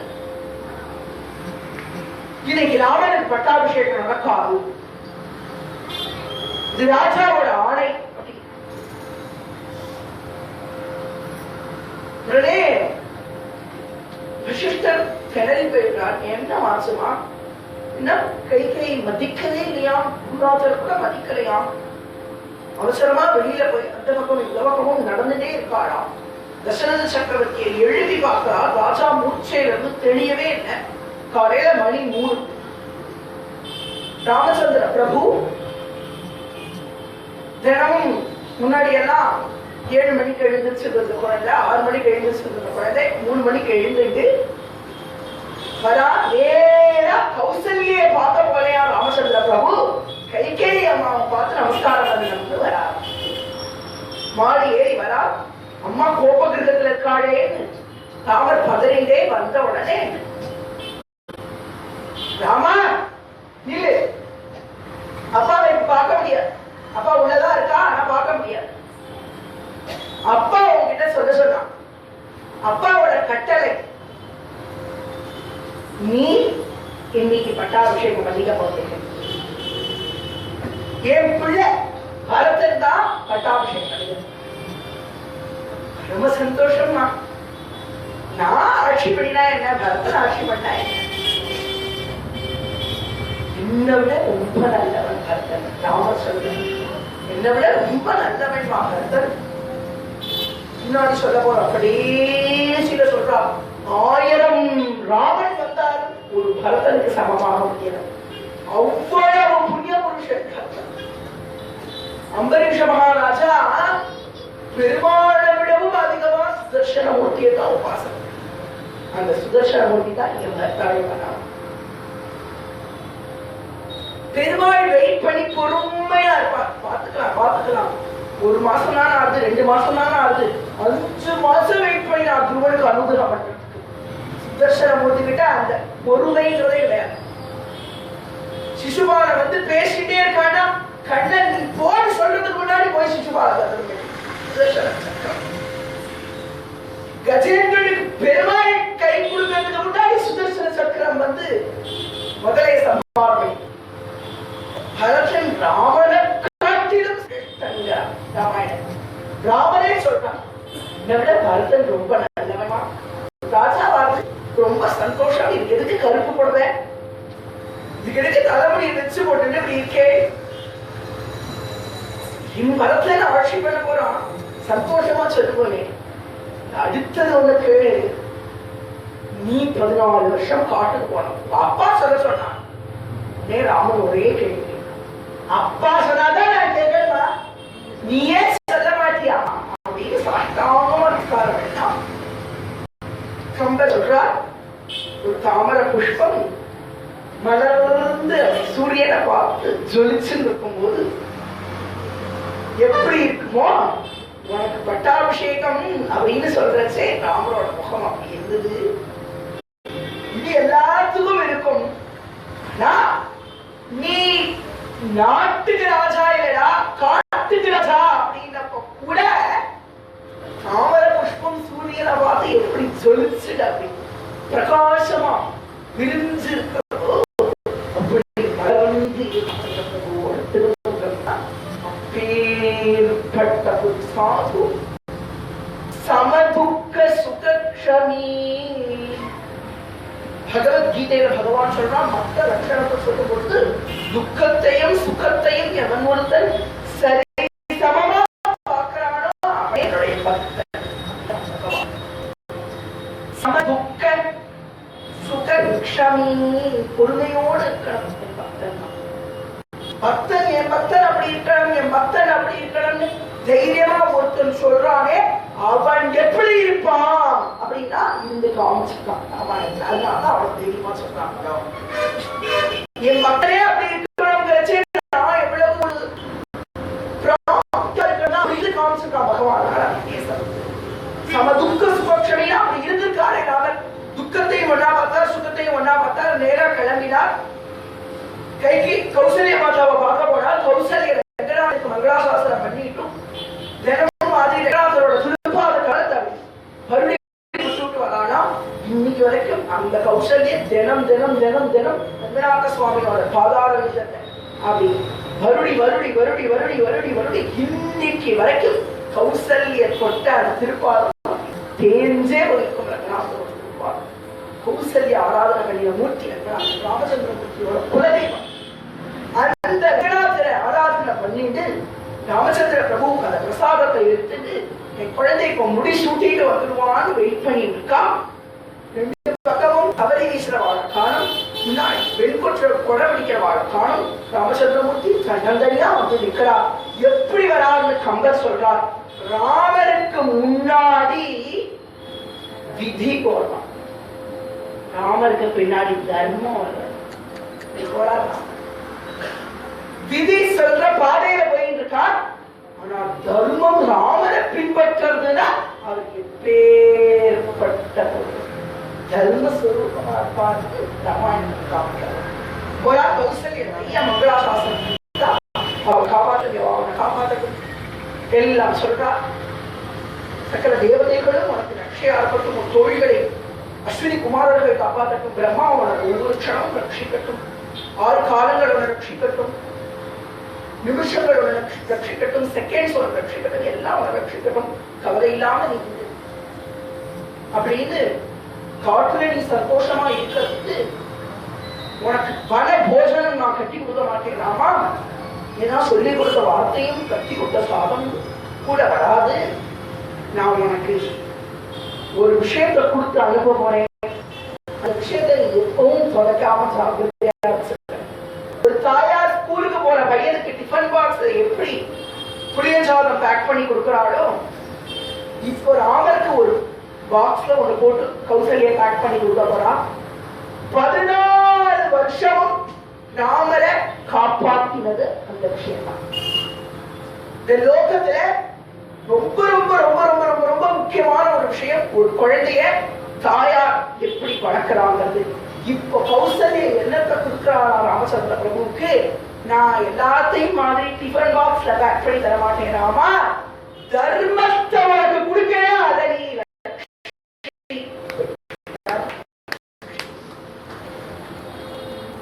பகவான் அந்த ஃபார்வர்ட் 14 வருஷம் அத்தனை கஷ்டத்தை ஒண்ணுதான் கஷ்டமாவே வரல. ஏன்னா சுவாமி தர்மத்தை ரட்சிச்சிருக்காரு.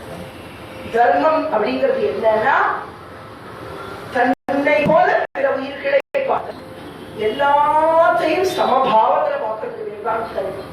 அத சுவாமி ஃபாலோ பண்ணலாம். அதனாலதான் எந்த குறையும் வரலையா, ஏன்னா தாயார் மங்களாசாசனம் பண்ணி கொடுத்தது பகுதிக்கே கௌசல்யா மங்களாசாசனம் அற்புதமான பாகம் ஸ்ரீமத் ராமாயணம். என்ன பண்ணினா சுமித்ரையோட ஆத்துக்கு போறா. லக்ஷ்மணன் கொதிக்கிறான். லக்ஷ்மணனை சாந்தப்படுத்தி ஆதிசேஷா சர்ப்பம் மாறி பயங்கரமா சீரிண்டு ஒன்னு போய் அண்ணா பா கிளம்பு, சிம்மாசனத்துல உட்கார வைக்கிறேன், எங்க அப்பா தலையில இருக்கிற கிரீடத்தை எடுத்து உன் தலையில சூட்டேன், யாவன் எதிர்த்தாலும் சரி என் வில்லும் அம்பும் அவளுக்கு பதில் சொல்லுங்கிறான் லக்ஷ்மணன். இப்படி எரிஞ்சிருக்கான் அவனை சாந்த எழுதி. லக்ஷ்மணா நீர் குறைஞ்சு போனா நதியோட பிழை இல்லப்பா, இது உங்க அப்பா பண்ண தப்பு இல்ல, உங்க அம்மா பண்ண தப்பு இல்ல, நான் பண்ண தப்பு இல்ல, கூனி பண்ண தப்பு இல்ல, விதியின் பிழை. லக்ஷ்மணா, விதியோட தப்புப்பா இது அப்படின்னா விதியை பேசலாமாண்ணா? விதிங்கிறது எல்லாத்துக்கும் பொதுவானதுப்பா. மதியால வெல்ல முடியும்னு சொல்றாலே அந்த மதிதான் கர்மம். அதை கடைபிடி, இந்த விதி பலிக்காது அப்படின்னு அழைச்சிட்டு போறாங்க. லக்ஷ்மணன் நான் உங்க கூட வந்தே தீர்வேன்னு சொல்ல, அதே வார்த்தையெல்லாம் கௌசல்யையும் சொன்னா. அவளை சமாதானப்படுத்தி, அம்மா அப்பாவுக்கு துணையா இங்கே இருக்கும் அப்படின்னு அம்மாவை சமாதானப்படுத்த. அப்படி ராமர் லக்ஷ்மணனை சமாதானப்படுத்த முடியல. அதுக்கு சுமித்ரையும் இடம் கொடுக்கல. லக்ஷ்மணா, உங்க அண்ணா கூட நீ போ. உங்க அண்ணாவுக்கு ஏதாவது ஒரு ஆபத்துன்னா நீ உன் உயிரை கூட உங்க அண்ணாவுக்காக கொடு. ஏதாவது அசம்பாவிதம் வந்தது அப்படின்னு லக்ஷ்மணன் ராமனுக்காக கேட்டா பெத்த மனம் ரொம்ப சந்தோஷப்படும். பக்தி பகவான் சுமித்ரை பேசுற மாதிரி வால்மீகி ராமாயணத்துல ஒரு இடம் தான். ஏதாவது ஒரு அசம்பாவிதம்னு நான் கேள்விப்பட்டால் லக்ஷ்மணன் மாண்டான் அப்படின்னு தான் நான் கேள்விப்பட்டதே தவிர்த்து ராமருக்கு ஒரு கீழல் கூட படக்கூடாது, நீதான் அவரை காப்பாற்ற. சுமித்ரைக்கு தெரியும் ராமரே கொஞ்சம் லேட்டா தான் எழுந்துப்பார், லக்ஷ்மணன் அதை விட லேட்டா எழுந்துப்பான்னு தெரியும். அதனால சுமித்ரை என்ன பண்ணானா, லக்ஷ்மணா தூக்கத்தை பரித்தியாகம் பண்ணி இந்த குருநாதர் அதிபலா மந்திரம்னு சொல்லி கொடுத்திருக்காரு, அத நீ பாராயணம் பண்ணிட்டே. நித்ரா தேவி உன் முன்னாடி பிரத்யட்சமாகி ஏன் இத்தனை தடவை நீ சொல்றன்னு கேட்பா. அப்போ உன் பிரார்த்தனை நீ பண்ணுன்னு சுமித்ரா வழிக்கு அனுப்ப. சுமித்ரையோட மாளிகையை விட்டு வெளியில வந்த அடுத்த க்ஷணம் ஒரு 4 பேர் தட்டு நிறைய எடுத்துட்டு வந்து கைகை மாதா அனுப்பிச்சுக்கா அப்படின்னு முந்தாள் எடுத்து இப்படி முடிக்கிறாளாம், அழறாளாம். ஏன்னா கைகை என்ன பண்ணிருக்காளாம், ராமர் போட்டுக்கிறதுக்காக மரபுரியை கொடுத்து அனுப்பிச்சிருக்காள். அதை கொடுக்க முடியலையா, கையெல்லாம் நடுங்கலாம். எப்படி இருக்கும் ரசுவார். நேற்றுக்கு காலையில நீ ராஜாடான்னு சொல்லிட்டு இன்னைக்கு நீ காட்டுக்கு போ, 14 வருஷம் காட்டுக்கு போகணும் சார், பகவான் அதுக்கு கன்சிடரே பண்ணிக்கிறேன். அப்ப எப்படி இருந்தாலும் இப்போ சந்தோஷமா வாங்கி சாப்பிட்டுக்கலாம். சீத்தை வரையன்னு வந்திருக்கா, சீத்தைக்கு மர ஊரை கூட கட்டிக்க தெரியல. அப்புறமா கௌசல்ய பிராட்டி கொண்டு போய் சீத்தைக்கு மர ஊரி கட்டிவிட 3 பேரும் காட்டுக்கு போறதுக்கு கிளம்புறா. தசரதர் கைகையினுடைய அந்தப்புறத்தை விட்டு வெளியில வந்து பாக்குறார், ராமனை பாக்குறார். ஐயோ இத்தனை துரோகம் பண்ணிக்கிறேன் என் குழந்தைக்கு அப்படின்னு மறுபடியும் மூச்சையாகி விடலாம். எழுந்துக்கிறார் மூச்சையா. கடைசி வரைக்கும் இப்படியே எழுந்து விழுந்து எழுந்து ஏற்க வேதனை கஷ்டத்தை. ராம ராம ராம ராம ராம ராமா அம்மா அம்மா உன்னை பிரியரேனே உன்னை பிரியரேனே, கானகம் பொரியே கானகம் பொரியே அழகா தசரதன். குழந்தையான ராமச்சந்திர பிரபு சீதா பிராட்டியோடையும் இளைய பெருமாளோடையும் சுமந்திர தேர்ல ஏறி உட்காந்துட்டு காட்டுல கொண்டு போய் விடலாம் அப்படின்னு கொண்டு போய் விடா. காடு கூட எங்க இருக்குன்னு தெரியாது. காட்டுல கொண்டு போய் விடுறா. அதுக்காக சுமந்திரர் அழைச்சிட்டு போறா. உடனே அயோத்தியில இருக்கிற வீட்டுல இருக்கிற வாழ்க்கெல்லாம் இப்ப இந்த நியூஸ் பரவான்னு சொல்லிட்டு ராமர் காட்டுக்கு போறா. எல்லாரும் ஓடி வராளாம். சின்ன சின்ன சின்ன குழந்தையில இருந்து அத்தனை பேரும் அழறாளாம். ராமர் போராடி ஐயோ இப்பதான் எல்லாரையும் திட்டாளாம். ராஜாவை எப்போ ஒரு அந்த நாட்டில் இருக்கக்கூடிய எந்த மூலையிலாவது ஒரே ஒரு பிரஜை ஒரு ராஜாவை திட்டானால் அன்னைக்கே அந்த தேசமானது சுபிக்ஷம் எல்லாத்தையும் இழந்து போகும் சொல்றது தர்மசாஸ்திரம். ஒரு பிரஜையோட மனசு கூட நோக்கிற மாதிரி ராஜா நடந்து கொண்டாங்க.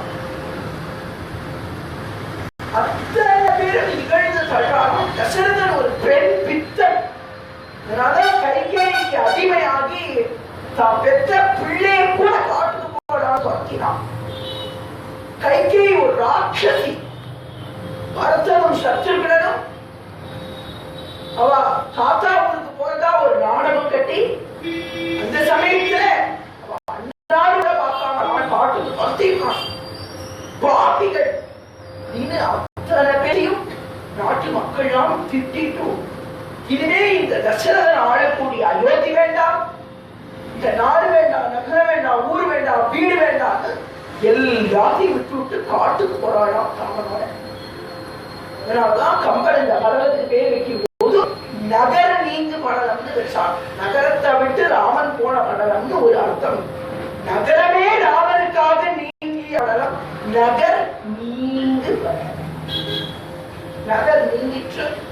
கங்கா நதி கரைக்கு போக சுமந்திர தேரை நிறுத்திட்டு அன்னைக்கு ராத்திரி அங்கேயே ஹால்ட் பண்றா. எல்லாரும் படுத்து தூங்கி இருக்கா.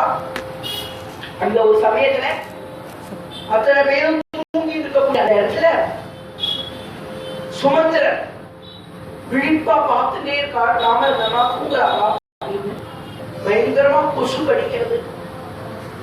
ராமர் அப்படி எதையுமே பொருட்படுத்தாம சீதையும் லக்ஷ்மணனையும் எழுப்பி வாங்க போலாம் அப்படிங்கிறார்.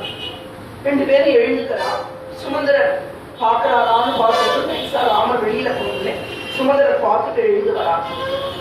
சுவாமி போயிடாதீங்க, எழுதுவோம், அத்தனை பேரும் உங்களை நம்பித்தான வந்திருக்காங்க. இல்ல சுமந்திரரே காட்டுக்கு போனோம்னு சொல்லியிருக்கான். வார்த்தை பறிப்பாள சுவாமியினுடைய குணம். நான் காட்டுக்கு போனோம், இங்க இருக்கக்கூடாது, வளர்க்காது, சந்தோஷமா போய் என்னை விட ரொம்ப உத்தமமான பரதனோட ஆட்சியில அத்தனை பேரும் சந்தோஷமா இருக்கணும். நீங்க தேரை ஓட்டிட்டு போகும்போது சொல்ல ராமன் சொல்ற மாதிரி தேரை ஓட்டிட்டு வாழலாம் போக. கங்கா நதி கரையில ஒரு ஓரமா அப்படி நடந்து போயிட்டு சித்திரக்கூட்டம் இருந்தக்கூடிய இடத்துல பரத்வாஜாசிரமத்துல போய் தங்கரா. அந்த சமயத்துலதான் ஸ்ருங்கி பேரபுரம் இருக்கக்கூடிய கஷேத்திரம், கங்கா நதியினுடைய ஒரு கரையில இருக்கக்கூடிய இடம். அந்த இடத்துல ஆயகால கில்லாகிரம் வந்திட்டு நாயகனாய் குஹன் அப்படிங்கக்கூடிய ஒரு வேளன் ராஜா படகோட்டியா இருக்கக்கூடிய ஒருத்தன் சுவாமிய பாப்படம். இப்படி மகாராஜாவா இருக்கக்கூடிய ராமச்சந்திர பிரபு சக்கரவர்த்தி திருமகன் பட்டாபிஷேகத்தை விட்டு காட்டுக்கு வந்திருக்கார். அதுவும் ஏதாவது பக்கத்துல தண்ணி தெரிஞ்சு அவசர அவசரமா ஓடி போய் ராமச்சந்திர பிரபுவை பார்க்கறதுக்காக போறார். கங்கையோட இக்கரையில நடக்கக்கூடிய விஷயங்கள் எல்லாம் ரிஷி மகர்ஷிகள்லாம் உட்கார்ந்து இருக்கா. பரத்வாஜர் இருக்கார். பெரிய பெரிய ரிஷிகள் பரத்வாஜருடைய சிஷ்யர்கள்லாம் உட்கார்ந்து ராமச்சந்திர பிரபுவோட உட்கார்ந்து பேசி இருக்கா. அந்த சமயத்துல வரான். இருட்டுக்கு பயமா இருக்குமா குகனை பார்த்தா. அந்த கலர்ல இருப்பான். இருட்டுக்கே பயமா இருக்குமா இவனை பார்த்தா. எல்லாரும் இருட்ட பார்த்து பயப்படுவான். இருட்டே இவனை பார்த்து பயப்படுவான். கலர்ல இருப்பான். நாய் கொண்டு அதோட தோலால் ஆன செருப்ப போட்டு இருக்கிறான். அவன் ஒரு நாய் கூட மாசாரம் சாப்பிடாம இருந்தே கிடையாது. அவனுக்கு என்ன ஏகாதசி துவாதசி தினமும் மாம்சம் தான் சாப்பிடுவான். வாயிலிருந்து புலை நாட்டம் வர்றதாம் கம்பன் வர்ணிக்கிறான். அவனை பார்த்தா எல்லாரும் நிறுத்து போவாடாம். கருப்பு அப்படிங்கறத எக்ஸ்பிளைன் பண்றது எப்படின்னா குஹன் கம்பன் ஒரு பறை வச்சுண்டு அடிச்சுண்டு இப்படி தோல்ல ஒரு பை போட்டு அதுல திணை எடுத்துட்டு வந்திருக்கானா. கை முழுக்க ஒரு கூடையில மீன் அதை எடுத்துட்டு வந்திருக்கானோ. அப்புறம் ஒரு குடுவையில தேன், மலை தேன், கொங்கு தேன் பிடிச்சு எடுத்துட்டு வந்திருக்கானோ. மீனை சமைச்சு கொண்டு வந்திருக்கானோ. ராமனுக்கு கொடுக்கணும். ராமச்சந்திர பிரபு முனீஸ்வரர்களோட உட்கார்ந்து பேசியிருக்கா. ஜெகநாதன் வெளியில இருக்கிறான்.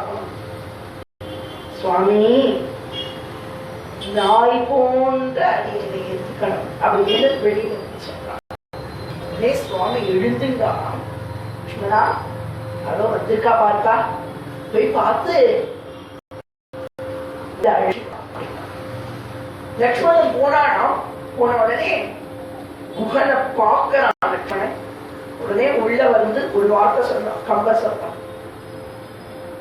உங்க தாய் இருக்கா பார்த்தேடா, உங்க தாயை காட்டிலும் அன்பு பண்ணக்கூடிய ஒருத்தர் வாசல்ல வந்து நிற்கிறான். லக்ஷ்மணன் சொல்றான், கௌசல்யை விட அன்பு ஜாஸ்தியான ஒருத்தர். பகவான் வெளி தோட்டத்தை பார்க்கறது இல்லையா, மனச பார்க்க. கருப்பா சிகப்பா, என்ன சாப்பிடலாம், என்ன பண்ணிட்டு அடுத்தது, இது ரொம்ப முக்கியம். ஆனா பகவான் முதல்ல பார்க்கறது இவன் பக்தனா அப்படின்னு பார்க்கணும். வைகுண்டத்துக்கு போறதுக்கு வைகுண்ட வாசல்ல போய் நின்று நான் கோடீஸ்வரன் அப்படின்னா, உனக்கு கோடீஸ்வரன் ஆகின மகாலட்சுமியே சுவாமி பாத சேவை பண்ண முடியுமா அப்படின்னு தவிச்சிருக்கா. நீ கிளம்பு அப்படின்னு ஜெய விஜயர்கள் ஓட்டிடுவாள். நான் பெற்ற பிடிச்ச நேரா, நான் இத்தனை டிகிரி வாங்கியிருக்கேன் அப்படின்னு கொண்டு போய் கொடுத்தேன்னா, படிப்பு அப்படின்னு ஒண்ணு இருக்கு, அதுக்கு தெய்வமே சரஸ்வதி தேவி. அந்த சரஸ்வதி தேவியும் வேதவியாசரும் சுவாமி முன்னாடி நின்றுட்டு ஒரு வேதத்துல ஒரு சந்தஸ் சொல்ல முடியாதா, பெருமாள் முன்னாடி வேதம் சொல்லக்கூடிய பாக்கியம் நமக்கு கிடைக்காதா, வேதவியாசரை நின்றுட்டார். சுவாமி முன்னாடி ஒரு ராமாயண ஸ்லோகம் படிக்க மாட்டோமா, ஒரு பாகவத ஸ்லோகம் படிக்க மாட்டோமா அப்படின்னு சாட்சாத் சரஸ்வதியே வெயிட் பண்ணிருக்கா. நீ படிச்சவனா அப்போ அப்படின்னு துரத்துவானா. சரி, நான் பெரிய சங்கீத கலா பூஷணம், நான் அப்படி பாட்டு பாடுவேன், நான் பாடினா பெருமாளே வந்துருவார். ஜெய விஜயா சொல்லுவான், பெருமாளே பாடினா, ஆனா நீ பெருமாளை பார்க்க ராஜாவையே சுவாமியத்துல நின்று ஒரு பாட்டு பாட முடியுமா அப்படின்னு வெயிட் பண்ணிருக்கா. அப்படிங்கிறார். உனக்கு இடம் கிடையாது, வைகுண்டத்துல போ. வைகுண்டத்துல போக முடியும் அப்படின்னா, இந்த குகன் மாதிரி ஒருத்தன், 23 நாயன்மார்கள், கந்தன் மாதிரி ஒருத்தன், கண்ணப்பன் மாதிரி ஒருத்தன், கண்டாகர்ணன் மாதிரி ஒருத்தன், சத்திரபந்து மாதிரி ஒருத்தன், மித்திரபந்து மாதிரி ஒருத்தன் சுவாமி கிட்ட போய் நின்று, சுவாமி உன் நாமத்தை சொல்றதுன்னா, அடியே பக்தன் அப்படின்னு போய் ஒருத்தன் நின்னானா, ஜெயனும் விஜயனும் சாஷ்டாங்கும் அவனுக்கு நமஸ்காரம் பண்ணி வைகுண்ட கதவை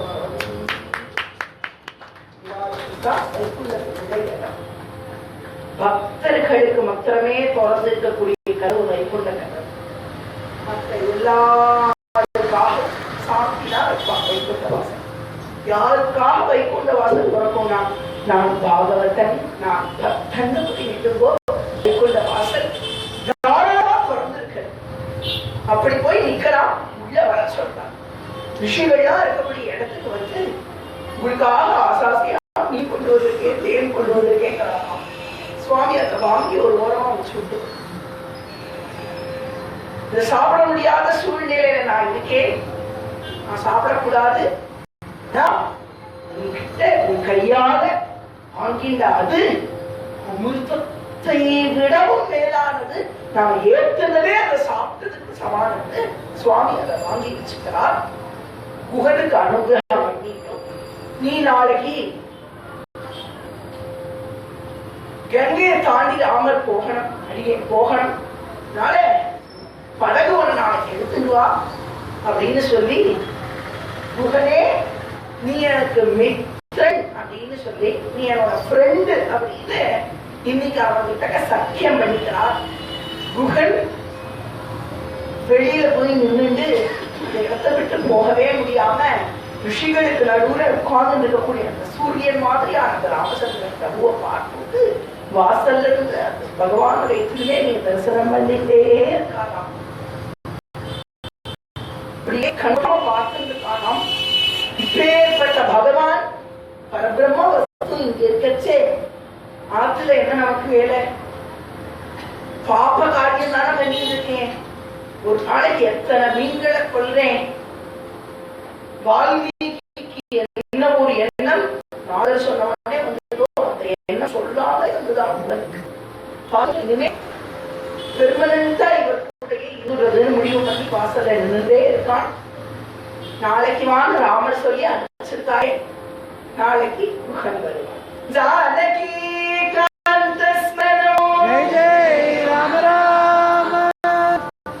நாளைக்கு வா உன் கூட நான் கங்கை ஆத்த கலக்கிறேன்னு சுவாமி சொல்லியிருக்கார். இன்னைக்கு வெறுமனே குகனோடு சக்கியம் தான் பண்ணிக்கொண்டான்.